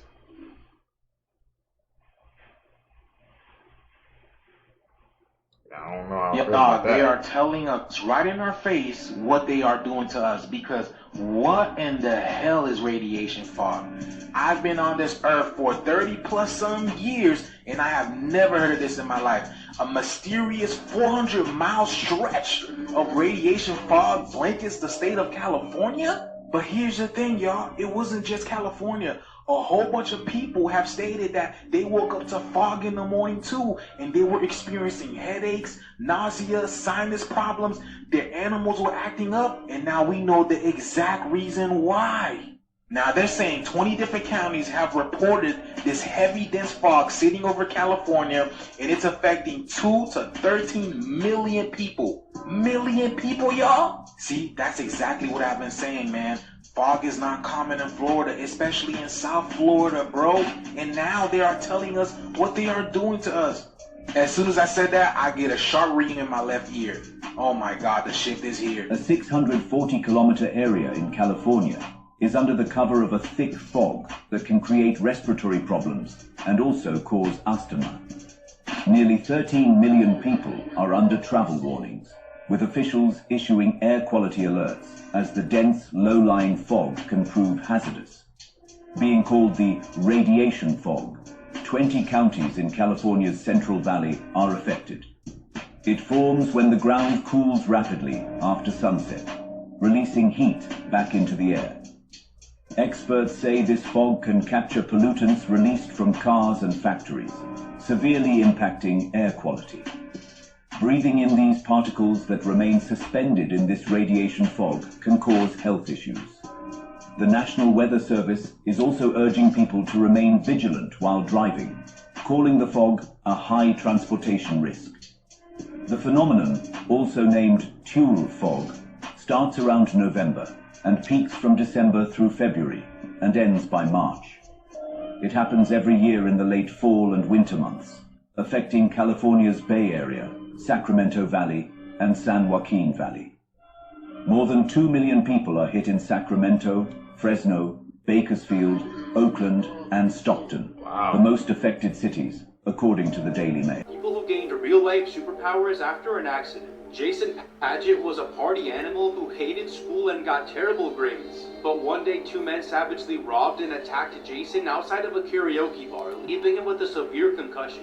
The concussion caused him to become a mathematical genius and made him learn fractal geometry, which he had never been taught before. When Derek Amato was 39 years old, he hit his head after diving into a swimming pool and was diagnosed with a concussion and 35% hearing loss. After that, Derek began to see black and white keys in his head, and out of nowhere, he began to play the piano like an expert. Ben McMahon was in a car accident in 2015 and fell into a coma for a week. When he woke up, he could speak perfect Chinese even though he had only learned the basics as a child. Tony Cicerio was struck by lightning after making a call in a phone booth. Within a couple of days, he was addicted to music, which he wasn't before. After trying the piano, he became a musical artist, composing his own music.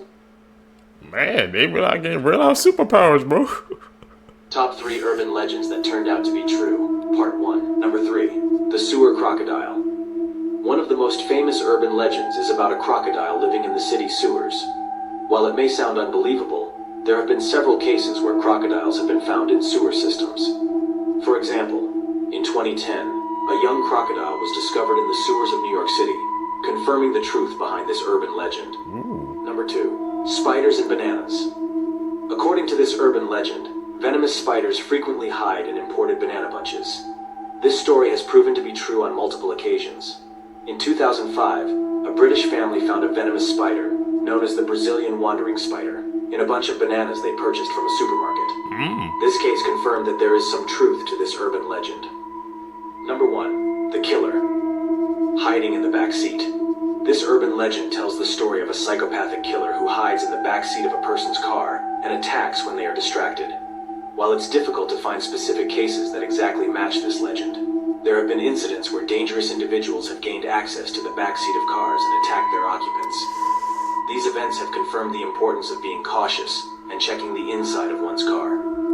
So I found these conspiracy theories that are so believable, they actually might be true. Talk about it. Number 1. Studies show that cats understand human commands but don't care to follow them. Yeah, I don't like cats. I'm a dog kind of guy. Number 2. It is believed that when you die in a dream, you wake up because your brain doesn't know how to process the idea of what comes after death. Could be.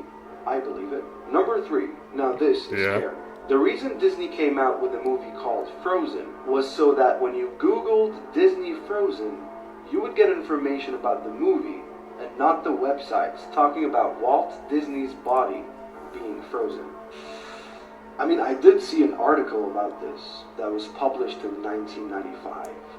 Not sure if this is true or not, but I do believe it. This is where it gets freaky. Number 4.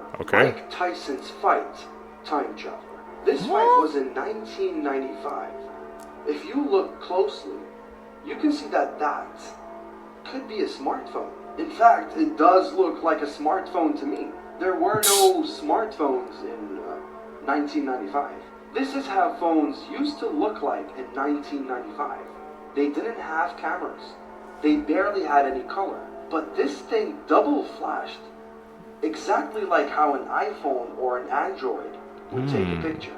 I don't know about time travel, but this is very interesting. I'd really like to know what this thing was. What's the creepiest conspiracy theory that you heard of? I think the one that got to me was probably like the time travel joint from Mike Tyson, because he showed us a graphic of those phones. They did not match up at all. I don't know if that could have been like a different version of prototype or something, man, or a different type of camera, but I think that one got to me the most, man. Time travel. The 3 most dangerous places you should never set foot. Number 3. The Hoia Baciu Forest, located in Romania, is often dubbed the Haunted Forest due to the many paranormal stories reported there. Many visitors have described feelings of anxiety, a sense of being watched, and some even claim to have seen ghostly apparitions. In addition to the inexplicable phenomena, the forest features oddly shaped trees and areas where vegetation doesn't grow at all, heightening its mysterious ambience. Number 2. The Chernobyl zone in Ukraine is the site of the biggest nuclear disaster in history. In 1986, a reactor at the nuclear power plant exploded, releasing significant amounts of radioactive material into the environment. Today, while some parts of the region are open for strictly controlled tours, others remain highly contaminated by radiation and can pose a severe health hazard. It's crucial to adhere to safety guidelines and not stray off marked paths. Number 1. The Valley of the Kings in Egypt, located on the west bank of the Nile near Luxor, is famous for its royal tombs dating back to ancient Egypt. While it's a popular tourist destination, it comes with risks.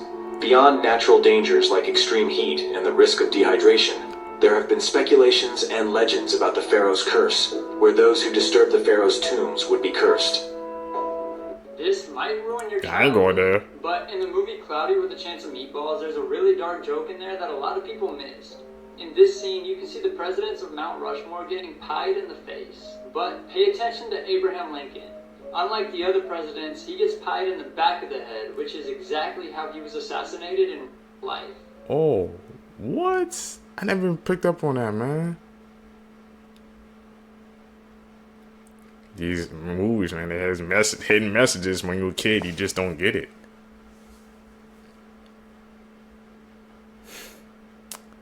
What is going on here? This robot is literally serving drinks at a bar at an event recently hosted by Elon Musk. There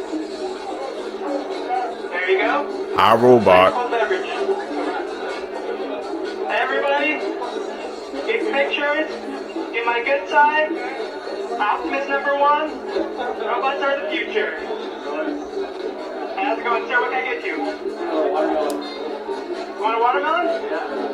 I can't convince you to get the robot? Okay, I'll get you one. Just kidding. No! No, you're not going so far.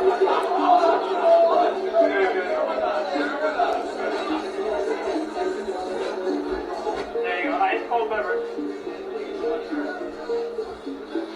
Now, this robot created by Elon, which he named Optimus, isn't only capable of serving drinks.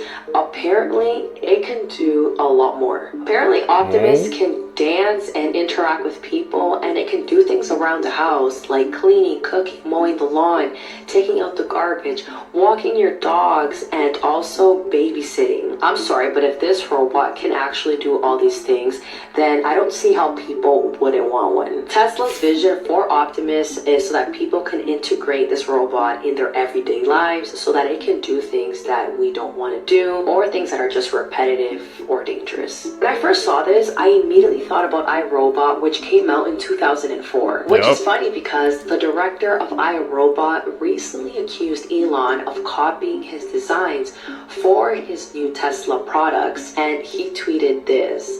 Now, if you see a side-by-side, you can kind of see a resemblance. It's been said that Optimus would first be used internally at Tesla facilities, and then it will expand its productions for other companies, and then eventually for the general public. So it's possible that you can have one of these in your house by 2027. Now, the price for one of these is around 20 to 30K, and Elon mentioned that he is aiming to make it more affordable so that more people can buy it. But if Optimus can really cook, clean, and do my laundry, take my money, Elon. No, but seriously, would you guys actually drop this much money for this? Let me know. I'll speak for me. No!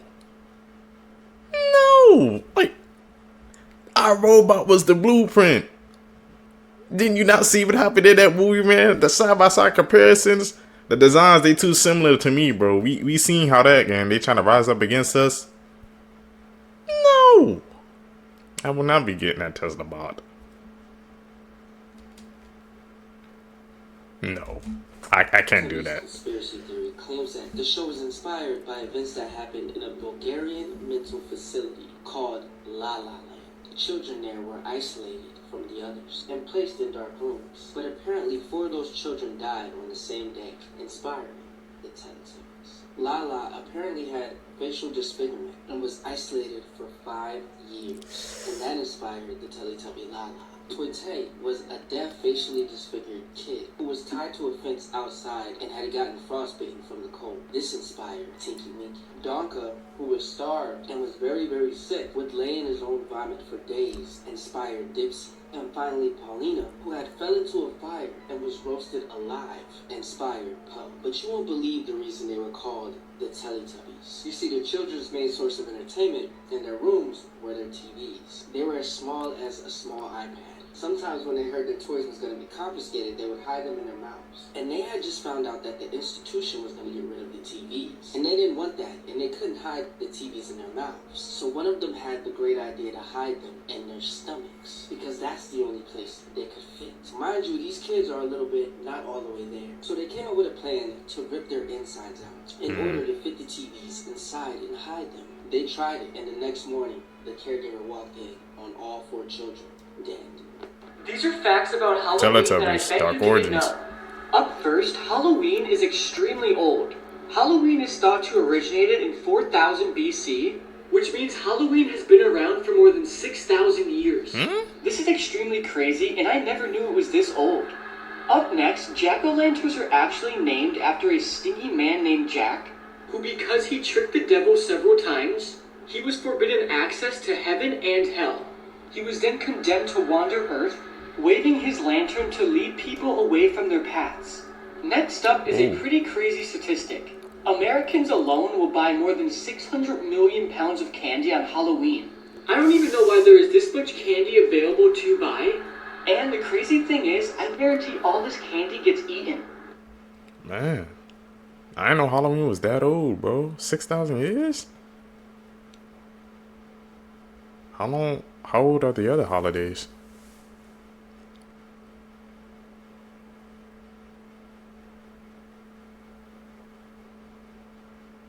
Before?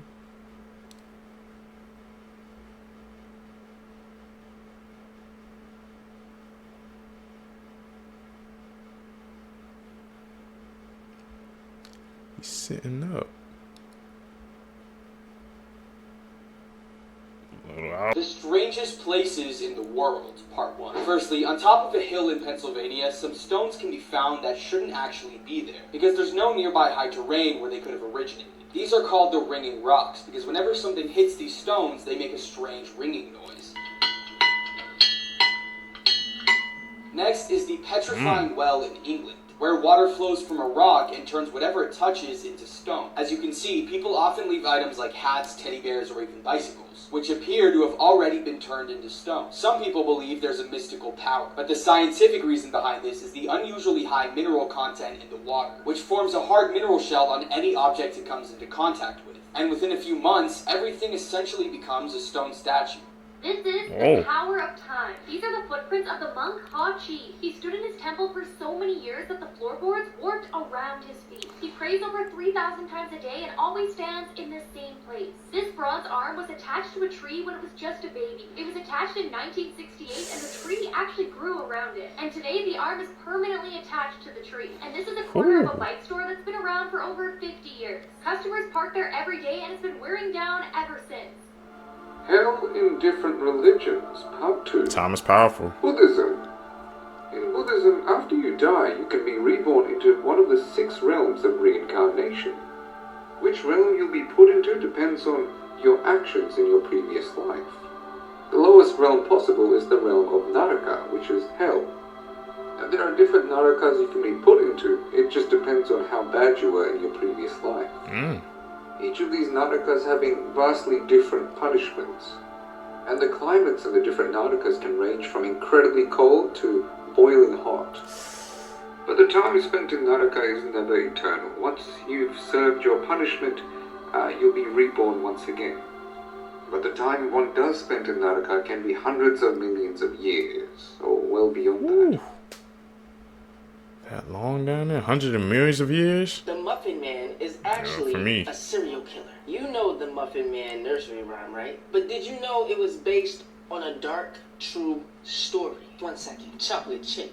Tastes like your mama wanted. But yeah, the story is darker than you think. Because in the 1800s, there was a man named Frederick Thomas Linwood. And he would wait lurking in alleys, looking for his next victims. And they would always be kids. You see, he would kidnap them and unalive them, luring them in with muffins. I mean, what kid wouldn't want a tasty snack? When the townspeople got word of what was happening, they decided to come together and figure out a way to prevent this, to spread awareness amongst the kids and keep them safe, warning them about the Muffin Man, who was a danger on Drury Lane. You're walking past the alleyway, and the Muffin Man gets you. Your fourth act sees this and tries to rescue you. Let me know who it is, and let me know if you think you'd be doomed or not. Anyways, he's one of the first documented serial killers in the world. And everyone still teaches this song to their kids, even children TV shows. And yet, nobody knows that.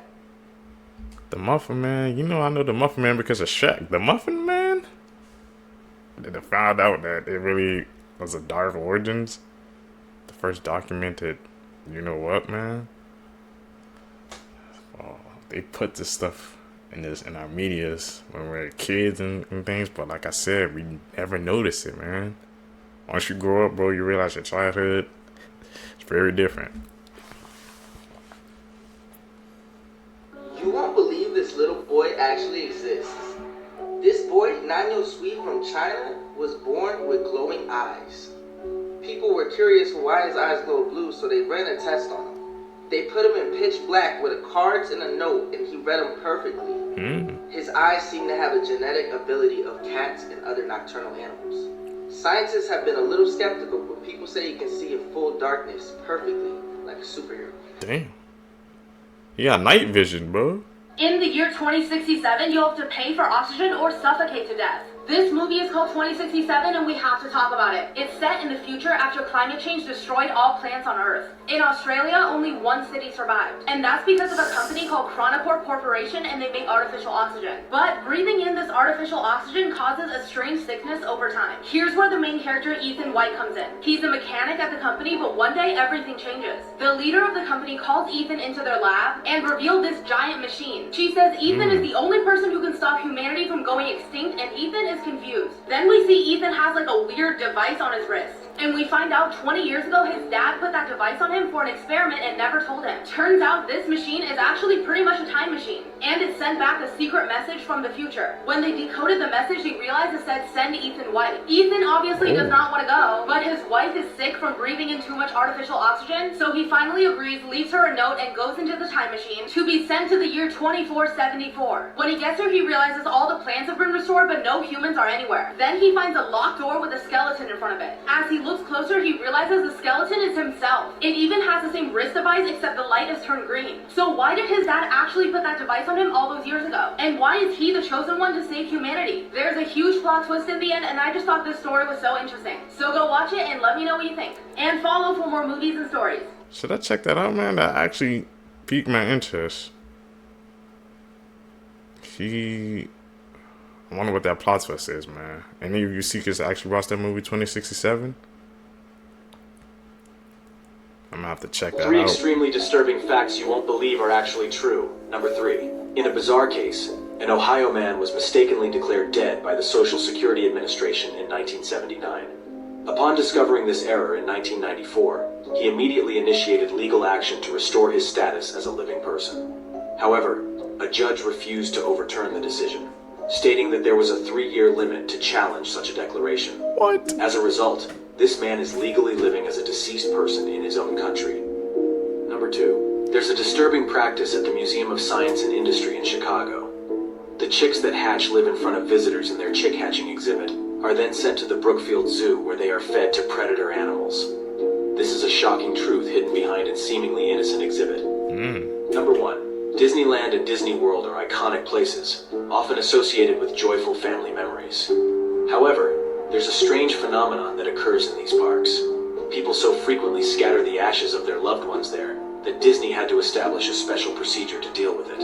A dedicated team is ready to intervene as soon as an ash scattering is reported, cleaning up the area to maintain the park's joyful atmosphere. Here's some facts that'll make you smarter. Part 1. Bananas are not actually fruits, they're herbs. And this is because the stem of the banana is succulent and not wood. Scientists say that it's less likely to rain on a Monday than any other day of the week. Reason is that Mondays carry less pollution over the weekend. If you drop a piece of toast, it'll almost always land butter side down. Try this one out and let me know. And finally, the hardest language for an English speaker to learn is Japanese, Chinese, Arabic, or Korean. Wow, really? Scary facts that will make your skin crawl. PT.3. If you're wearing earplugs listening to music, and you hear someone calling you or the door knocking, there is no one calling. It's the ghost informing you of their presence. The inventors of the Ouija board claim it got its name when they asked it what it should be called. They also asked it what Ouija meant, and it replied, "Good luck." If you're walking and you feel someone behind you, it's a ghost looking at you. The human body can feel the presence of ghosts. I think I felt something like that before, man. When somebody's staring at you, but you can't identify what it is. I feel like a chill down my spine.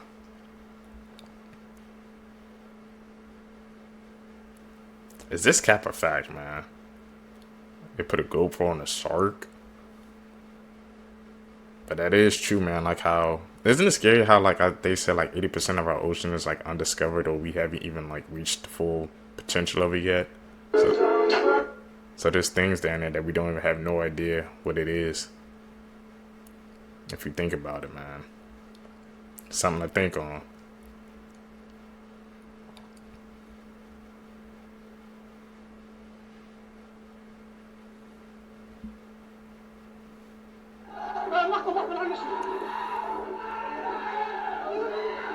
We hear that?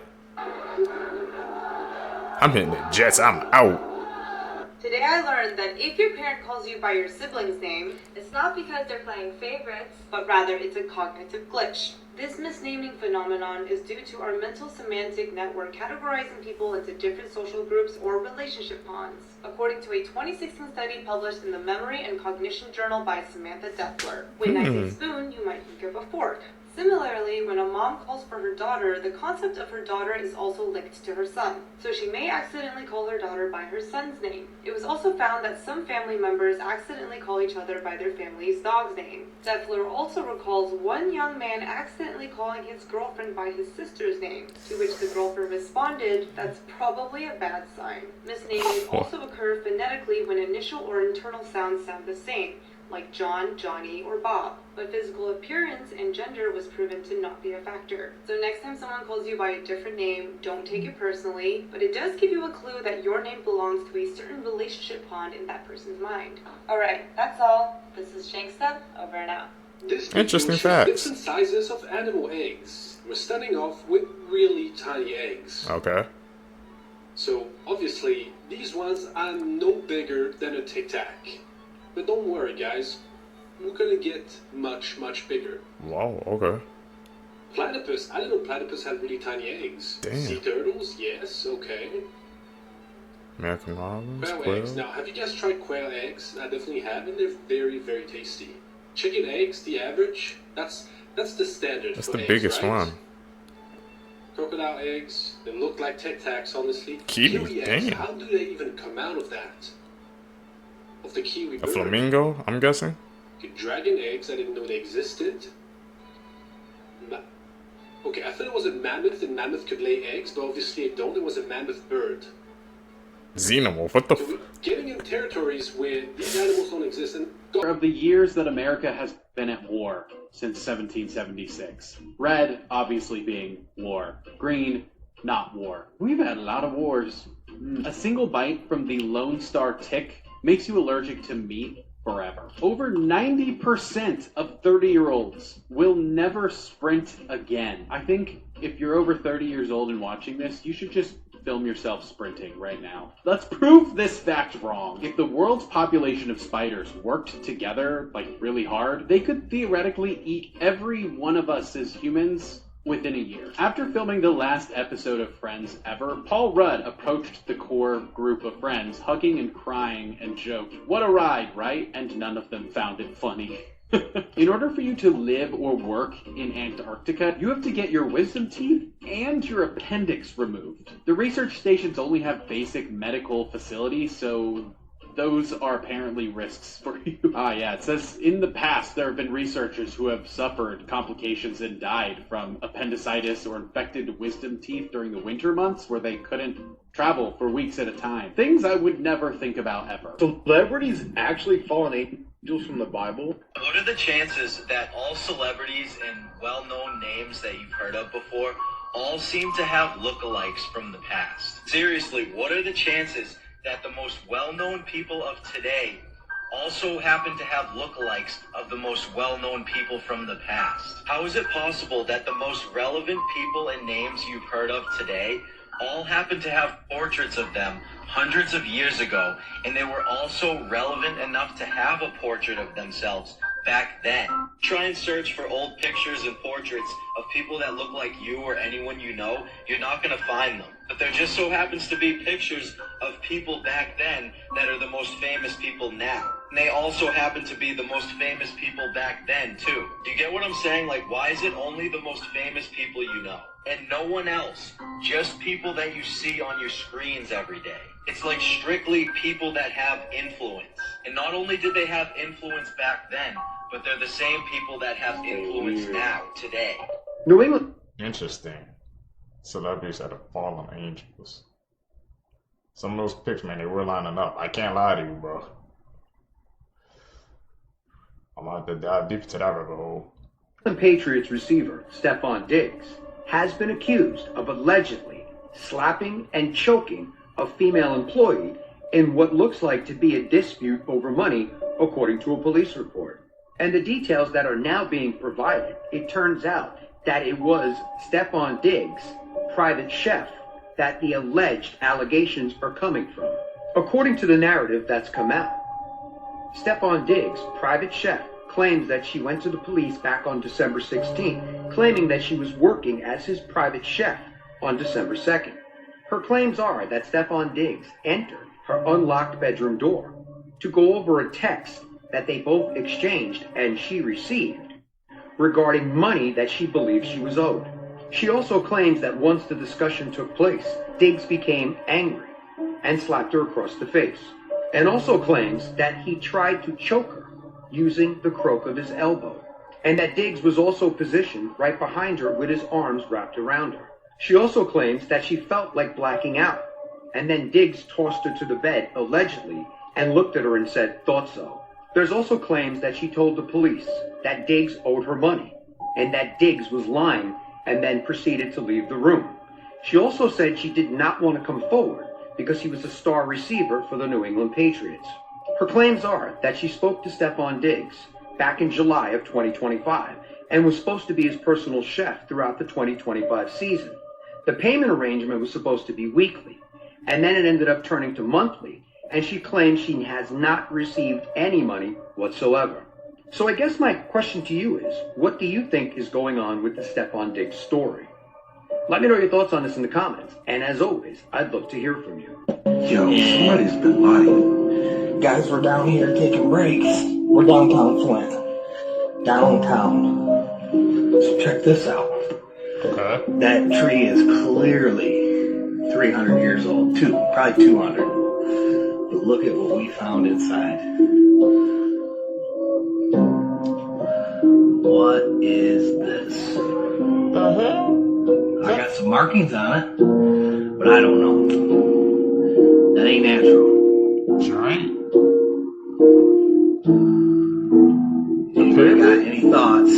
Have Jesus on one side of the Sea of Galilee. He's doing his Jesus thing, and then he gets in the boat, and it even says that other people followed. So there were witnesses to what happened next, which was he fell asleep on the boat. A storm comes in. They were so terrified and scared that they needed to wake up Jesus for him to do something. He curses the storm stops, and he continues to march forward. And I use the word march forward purposefully because I believe Jesus was strictly on a mission. And we look at this, the storm as like a separate incident, but I think the storm was the beginning of what we see in Mark 5, because he gets to the other side and he's already saying things to the demonized man from a distance. When he casts this legion, which we know the pigs go off the cliff, but then what happens next? He doesn't preach, he doesn't keep going. He's like, all right, let's get back in the boat and go back to the other side. Like, he literally gets in the boat and goes to the other side, handles business, and then goes back. Jesus was going to the enemy's territory to handle business. And I think that storm was a supernatural storm. When you look in Job, one of the things that happens is Satan actually uses the weather, a storm, to collapse a building to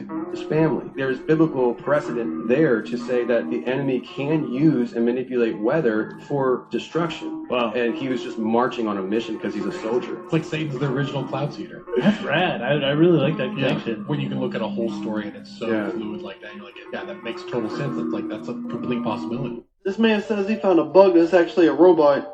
And I got a few other videos to show you that is quite alarming. This is some fucking bullshit, man. First they want to use robotic pigeons to spy on us, and now they're using these fucking robot bugs. Built-in tripod legs, HD camera on it, and a microphone. And this shit is indestructible. I'm trying to crush this shit right now. I can't crush it. I'm just letting y'all know. Be woke, man. FBI is watching us. Let me show y'all this shit. Ooh. Crazy robotics, bro. He said first the pigeons, now this. He's talking about the Birds Aren't Real campaign that goes way back to the 80s. We all remember where we were when that happened. But what if I told you that something far greater was at play in this very moment? A saga of government corruption so entrenched in our society that to expose it would make Watergate a mere footnote in the pages of history. For the last few years, my team and I have been investigating the biggest crime ever perpetrated on the American people. Since the Eisenhower administration, the U.S. government has been committing genocide on the entire bird population and replacing these birds with sophisticated robot replicas, equipped with 5-megapixel cameras and a sophisticated tracking system that can follow your every movement. I know this is horrifying, but please remember, stay calm. It is estimated that by 2001, 90% of the birds that we see in the sky will actually be surveillance robots. We must act now to prevent this from going any further. Join us, and together we can make 1987 the year that we take back our freedom. Y'all notice there wasn't many birds out during this last government shutdown. Look at this. This guy made a dead bird into a drone.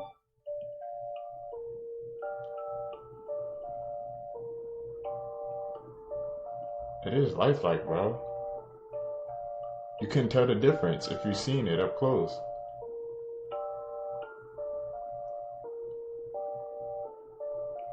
Look how easy it is for them to make this. Man, engineers can make anything. They're making all kinds of wildlife and bugs into robots. This is crazy, man. Somebody please explain to me what the hell that is. Man, I feel like they're not even trying with this one right here. But what do you guys think? Let me know in the comments. I need to see in the comments. Adapt was right, bro. If you know, you know, bro. Adapt was right.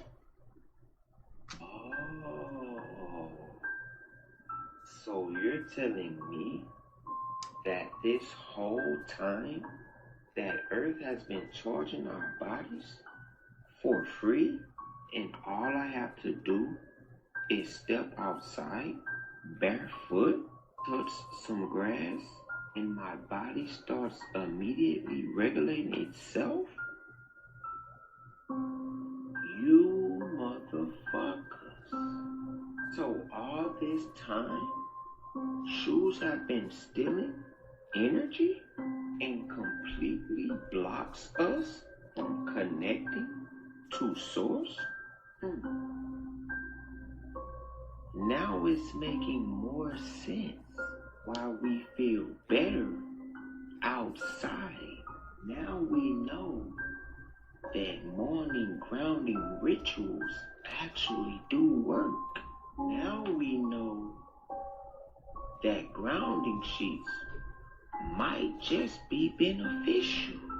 Jeffrey Epstein. So this is one of the pictures that got leaked. It was a bedside table with a bunch of watches around it, right? Yeah. Theory, these watches are just tracking devices with a wire in it, so Jeffrey can hear and track where these victims are going, what are they saying about him, all that. Oh! Also in this drawer, there was an audio recorder. So why would there be a bunch of junk watches and an audio recorder in a drawer? And why did they take pictures of it? And I'm no like watch guy, but yo, these are junk watches, fam. These are not like no APs, no bust out rollies. This is like some shit that you can actually put like a tracking device in. In all of Jeffrey Epstein's pictures, so there's there's like one here, big chunky watch right here, and Jeffrey is even putting a watch on this. Oh my god! In this picture, yeah. You know what it's for? What? Because he's the one controlling the. 100%. So when he gets a celebrity with them, they can get all the incriminating footage. Like, yo, you want to come to my island? Let's party. Yeah. Let's party. I'm gonna send you a girl.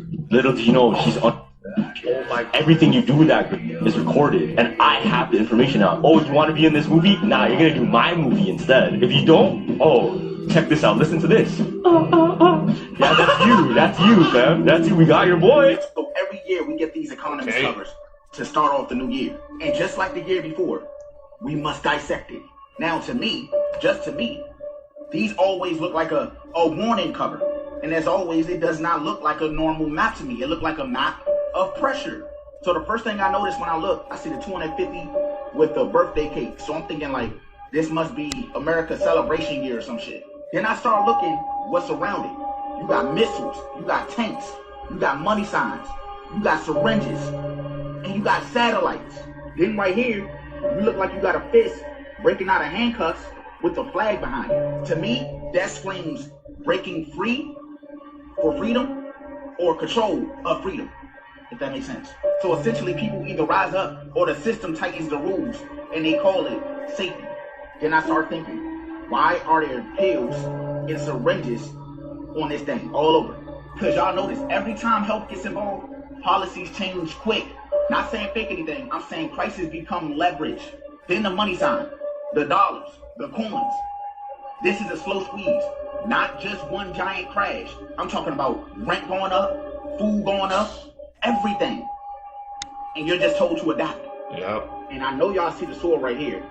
Then it looked like you got the market or something behind it. What could that signify? Could it signify war, conflict over money, the stock? I don't know. Then you got the controller connected to the brain. So in hindsight, you could be like, oh, they're controlling us through the game. Or what if they're saying they treat us as a game? And I know y'all see the robots right here. Could this signify that AI is gonna take over? You see them, it's working. That's the next step. We all know it. You see right here, you got the ice melting. Are they saying that the world is warming up and that we're gonna see more ice melt? We know. It's other little things that I just don't get yet. Like this shit, the boat. I don't know who the hell this man is. He look like a maintenance man. No. Is that the president of China? And who are these people right here? We already know who this is. It's Trump. And before somebody say, why are you bringing this up again? Obviously because patterns matter. And repeating it keeps people comparing notes. If there's nothing, that's cool. But if there's something, the only defense is to get people talking. But while y'all look at this cover, y'all let me know down below in the comments. What symbol sticks out to y'all the loudest? Amsterdam. I think what stayed out to me the loudest was that freaking controller and the brain, bro. Like you said, it was making sense. Maybe they, like you said, they look at us like it's a game, bro. We a pawn. And that money sign, bro. Like everything, the cost of living exponentially went up, bro. Yeah, you're just told to adapt. Like, you just got to keep up with it, man. Crazy, bro. Man, pictures, they can tell a story, bro. Don't let nobody tell you different, man. Historic Vondelkirk Church is no more. Last night, as the city was celebrating New Year's, it caught fire and burnt down. And emergency services already confirmed that the building is no longer salvageable and warned the whole church may collapse due to the fire's intensity. It was nearly 150 years old. So the big question everyone's asking is, how did this happen and who is responsible? Police so far, they've pretty much said nothing. Local media report, though, that it's suspected that it was likely hit by fireworks. And the thing is, this comes as police officers in the Netherlands say that they themselves, and they said that they faced a, quote, unprecedented amount of violence on New Year's Eve. So much so that shortly after midnight, authorities issued a rare nationwide alert via mobile phones warning people to not call overwhelmed emergency services unless their lives were at risk. When we know more about the cause of this fire, I'll make an update. It's about to get real crazy in the Diamond District, because word on the street, they selling fake jewelry and putting Trax NYC name on it. And if you know anything about Trax NYC, you know he don't play about his name. Matter of fact, look at this shit. Listen to this. Where's my fucking money? It's about to go down, man. Where's my fucking money? Where that money at? Bitch! Where's my money? One net. I got this in bracelet. Where's my fucking money? What are you gonna do, bitch? What are you gonna fucking do? So a guy went to that jewelry store because they said they was Trax NYC, bought some jewelry, and come to find out it wasn't what they said it was. Listen to this. He ain't this man for no reason. I 14 carat, and you're using my name, you bitch! Crazy. That's crazy. Now just imagine how many people they got over on using Trax NYC name. Mind you, he get there, he says exactly what he says to them. Dude spits in his face, and they jump him. They tried to kill him. Look at this. Look. Oh, nah, man. Oh, nah. Nah, man. Look. That's great. At the end, they tried to kill me. Strangled me with my own chain. And they doing this shit in New York. We don't rock like this shit out here, man. I know Trax gonna handle his business. I'm out. That's actually crazy, bro. You using somebody else's name to sell a product, man. That never ends well, bro. You gotta build up your own name, man. Don't use somebody else's, bro. Because at the end of the day, that's all you have in this world, bro, is your name. How you stand on it, bro. That was crazy. You know how I tell y'all that we was once connected to serpents, reptilians, and dragon deities? You don't even understand that you're a water being and a serpent too. And we're gonna talk about it. The serpent was always a symbol across all ancient civilizations. Where do you think that the other people got it from? Your colonizers. Even from the medical symbol, your DNA, etc. is all connected to serpents. See, remember I told you our ancestors had a deep understanding of the world and how everything works in cosmology. The serpent was always a symbol of protection, intuition, intellect, intelligence, divine feminine, guardianship across the entire ancient world. And the demonization of a serpent or snake entity was to break the matriarchy, which they've done a good job in doing. The serpent being the devil was actually created as a political tool for control, which has actually worked. Remember I was telling you that the cosmic egg and the serpent is one of the oldest symbols in the ancient world. The serpent and the dragons or the reptilians were the deities that were the protection of Mother Earth, right? The womb in this realm. They also come from the waters as well, just like we do. Everywhere you look around in like a lot of the ancient theologies, a lot of the creation stories, a lot of things that are inscribed on stones and things like that, they always talked about serpents, dragons, etc. And that's not by coincidence. But I want to talk to you about this because y'all don't understand that you have serpent DNA. We have the same genetic makeup as a serpent. And when you look at your spinal cord and your brain connection, if I was to take off this body off of me, I look just like a serpent from my spinal cord to my brain connection. And I'm going to show y'all some pictures as well. Just like a serpent, just identical. Why when they talk about the Kundalini energy is tied to the serpent because it was our intelligence, right? Our intuition, our higher self, our higher being. So like I said, you have the serpent skeleton and you also have the human skeleton. If you were to take off this right here and just have your brain and your spinal cord, which is your whole being in life, it looks like a serpent. Same energy. This is why with the medical symbol, you see the spinal cord and the serpent wrapping around the cord because they understand. They know our signs and symbols. Trust me, they know everything about a lot of our ancient theologies, ancient teachings, etc. They use signs, symbols, etc. on us every single day. Just like I say, they use our magic, they use our spells. They took everything from us. Nothing is a figment of imagination. They got a lot of shit from us. Y'all seen this video with Busta Rhymes and this kid exposing that his other character is Tracy Morgan? I think because we're at the end of this video game, everything is crumbling down. So they're like, okay, might as well tell him who the other character is. Now I want you to watch Busta Rhymes and his body language and how he tries to play the situation off. Listen. Video, get the video. It's Tracy Morgan.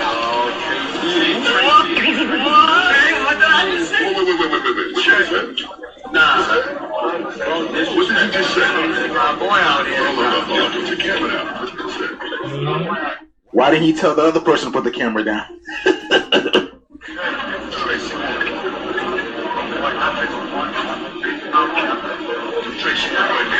You guys notice Busta Rhymes' pose? Do you guys know what kind of pose that is? How about now? Do you guys recognize that type of pose? Or the attire that this dude is wearing over here? Y'all see that? And I don't know who this kid is, but even this kid is in on it. Do you notice that they're both pointing at each other? Why are they both pointing at each other?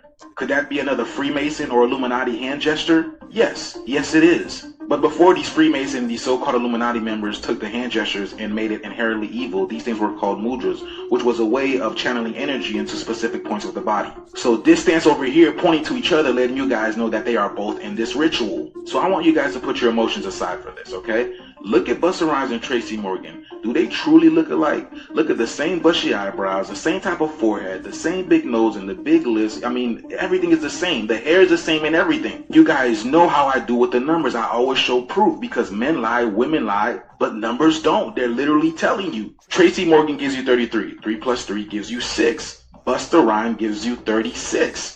3 plus 6 gives you 9. If you flip that 6, it becomes a 9. Or if you flip that 9, it becomes a 6. Let's take a look at what happens when I reverse the numbers for Busta Rhymes. Well, would you take a look at this over here? You have Tracy Morgan giving you 63 all across the board, which is the reverse of 36. Y'all see what I'm saying? So it seems that the 3 6s, which is 666, is following Tracy Morgan and Busta Rhymes. Now let's see if the 3 6s is following their birthday. Busta Rhymes was born May 20th, 1972, and Tracy Morgan November 10th, 1968. Would you guys like to know how many years and months their birthdays are apart?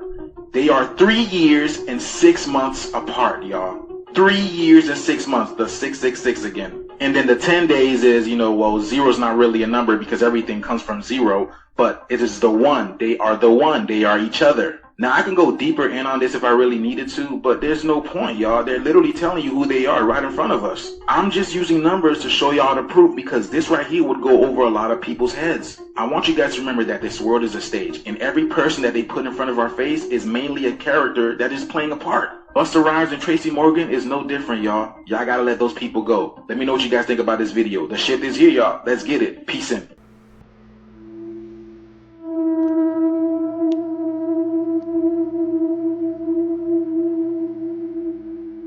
Skinwalker vibes.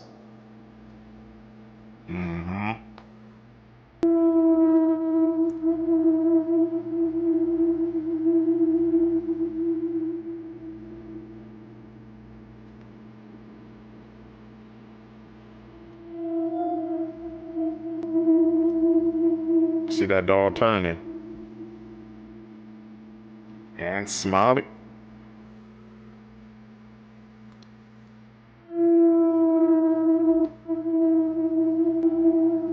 It's possessed.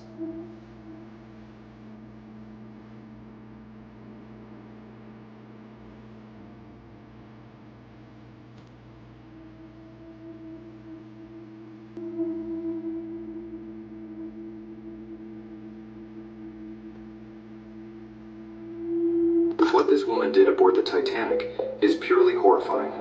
In 1912, as the Titanic embarked on its fateful voyage, a strange woman named Amanda Hugg boarded in Southampton.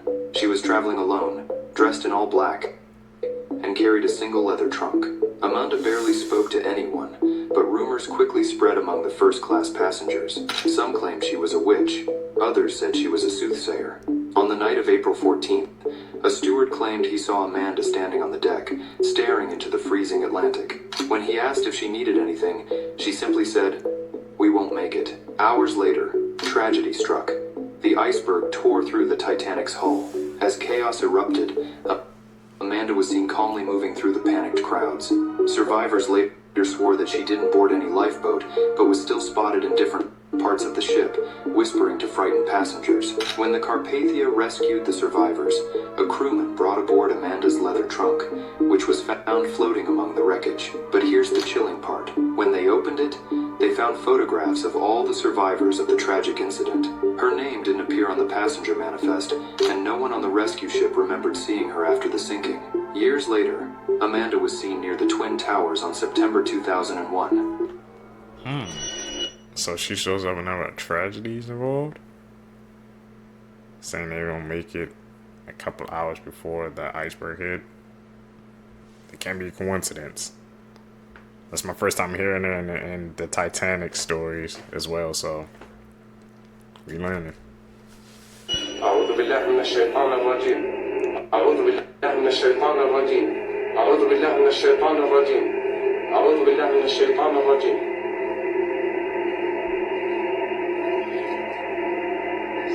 What is that? A djinn?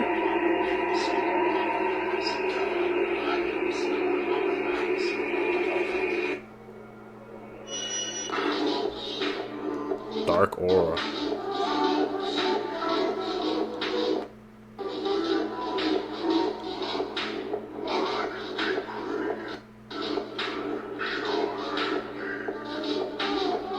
How the hell did that happen?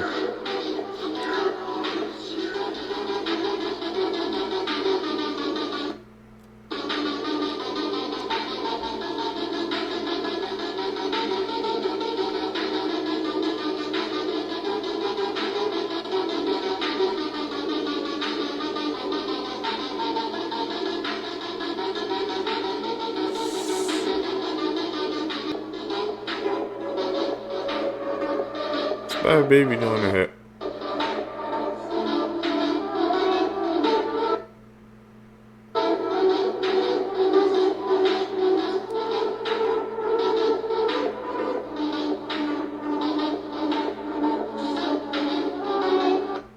What was she going to?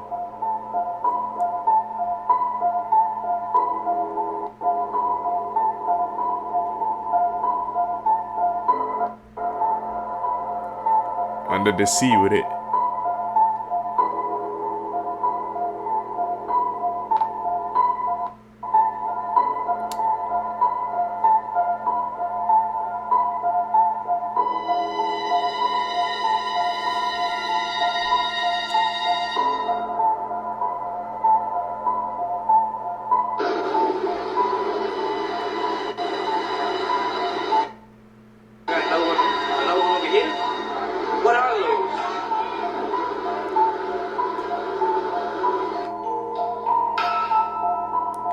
side by side with him.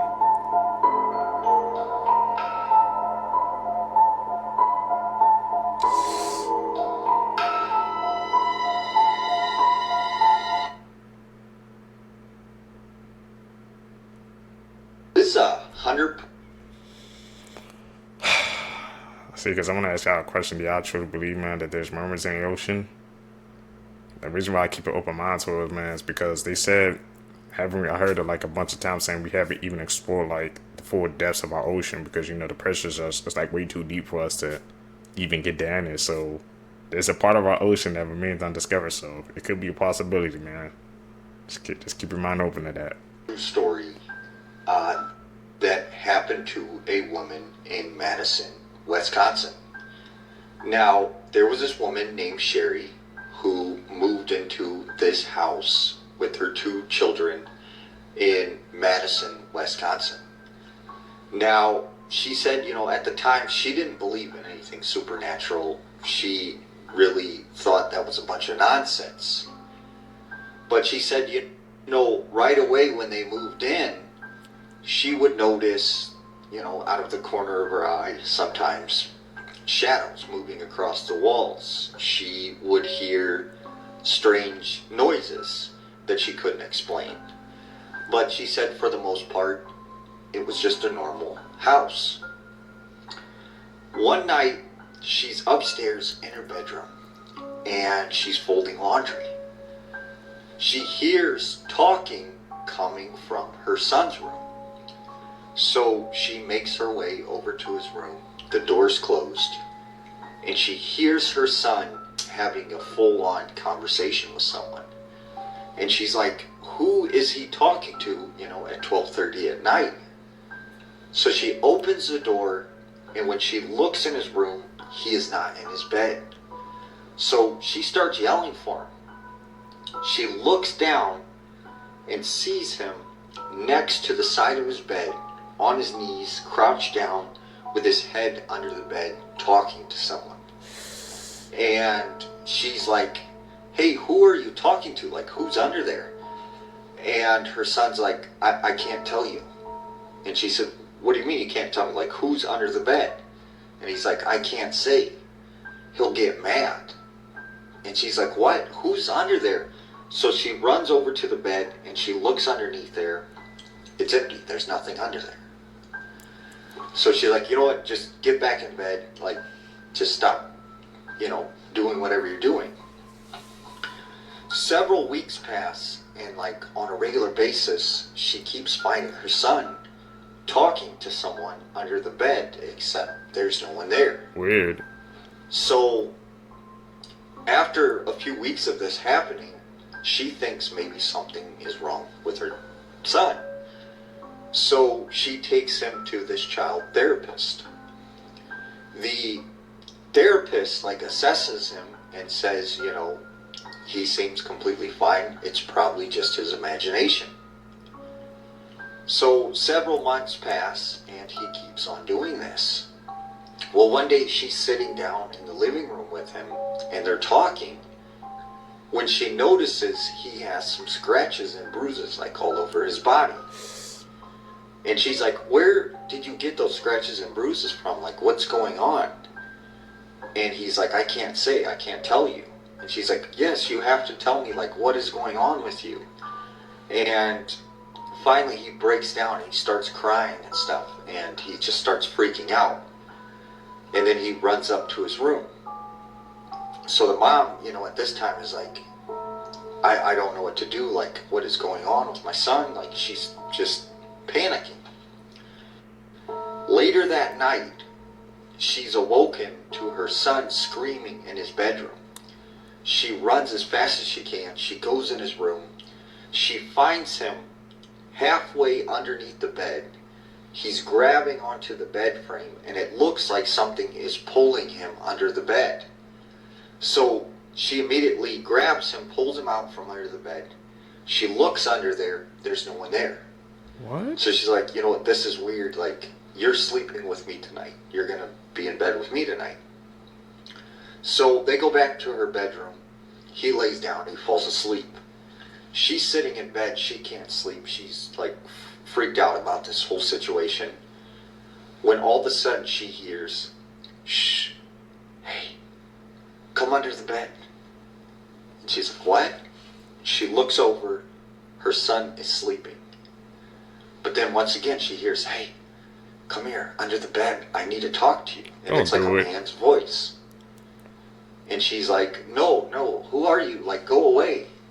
And the man's like, "Come on, get under the bed, I need to tell you something." And like, she's like, "No, I'm not going under the bed." And she said this man, whoever he was, just started yelling obscenities and getting really angry. So she grabs her son, they get out of the house, and she said she left that night and never went back. And still to this day, that house sits there. And she said she's talked to the neighbors, and they said since she's moved, like several families have lived there, and they move out immediately. Oh, so she wasn't tripping then. Oh, shit! A ghost! Why dad still the crib? What the Oh. Dude, I hate working night shift. They got me cleaning up all this broken glass.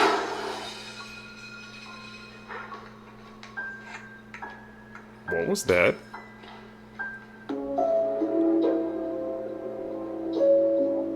Oh, what the?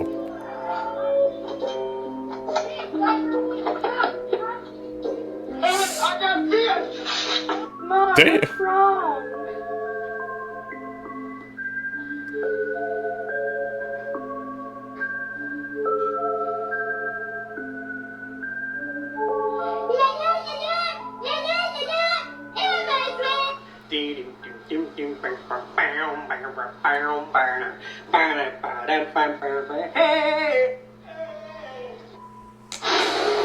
That was weird.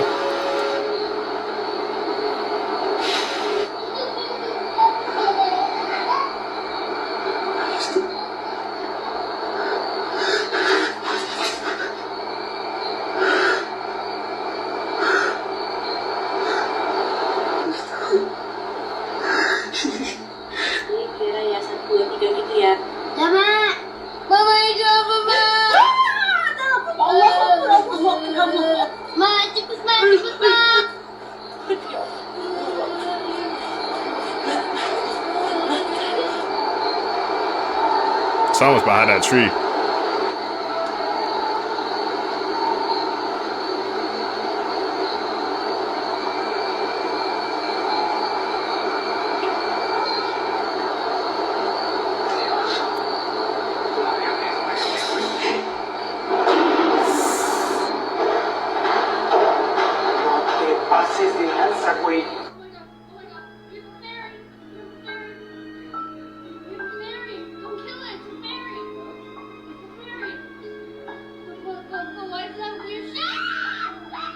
I have a question. I don't see What the it. hell is this?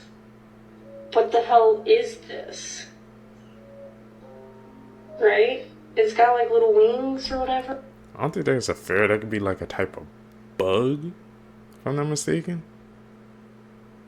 Maybe. I mean, it just resembles a ferret, but I don't think we got ferrets roaming around.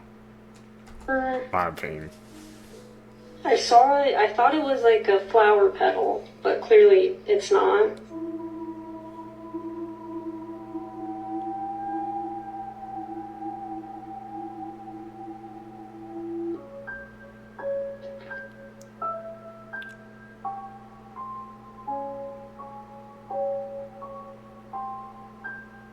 This the spot. This the spot. Nah, come back out. Why you keep thinking like that? I'm gonna call edit on that one. Alright, so look, let me know.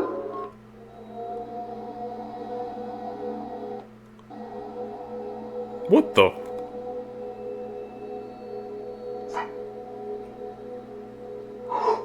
Oh my god. Oh shit.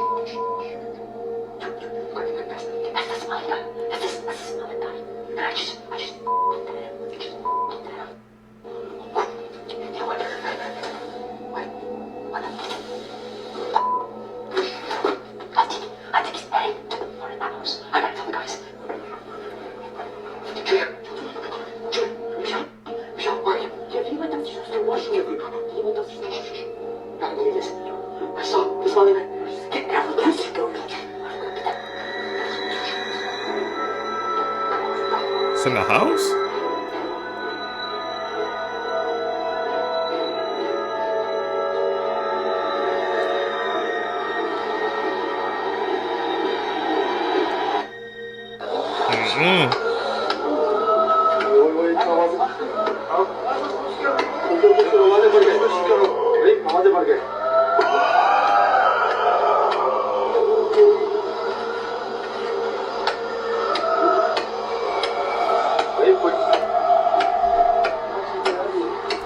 If you hear screaming at a dig site and you keep digging, why would you do that? I'm hitting the jets, man. You hearing some screaming, bro? You digging a hole? I don't think you're in the right area.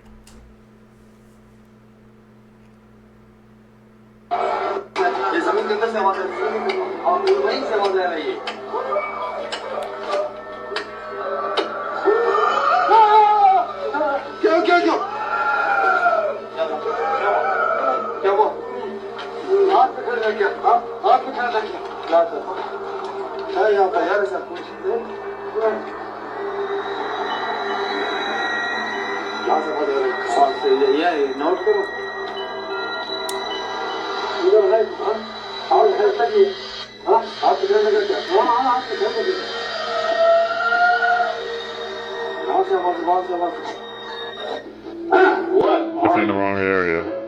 Stop!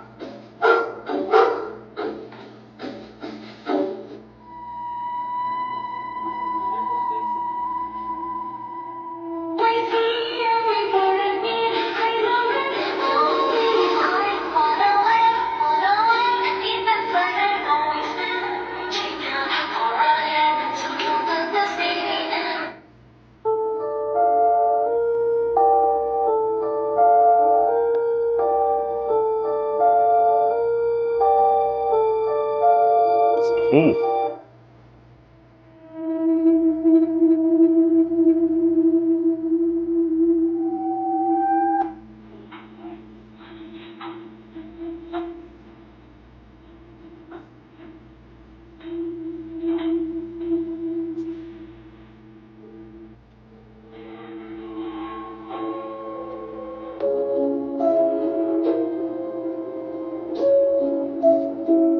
From nowhere, what the?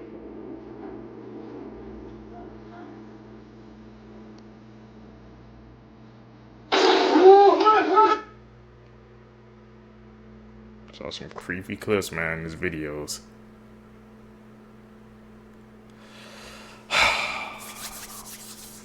He was learning. Especially today, man. Seekers, if you guys made it with me to the end of the video, you're a true seeker seeking the truth. I really appreciate the support. Make sure you guys leave a thumbs up on this video. Also, comment down below.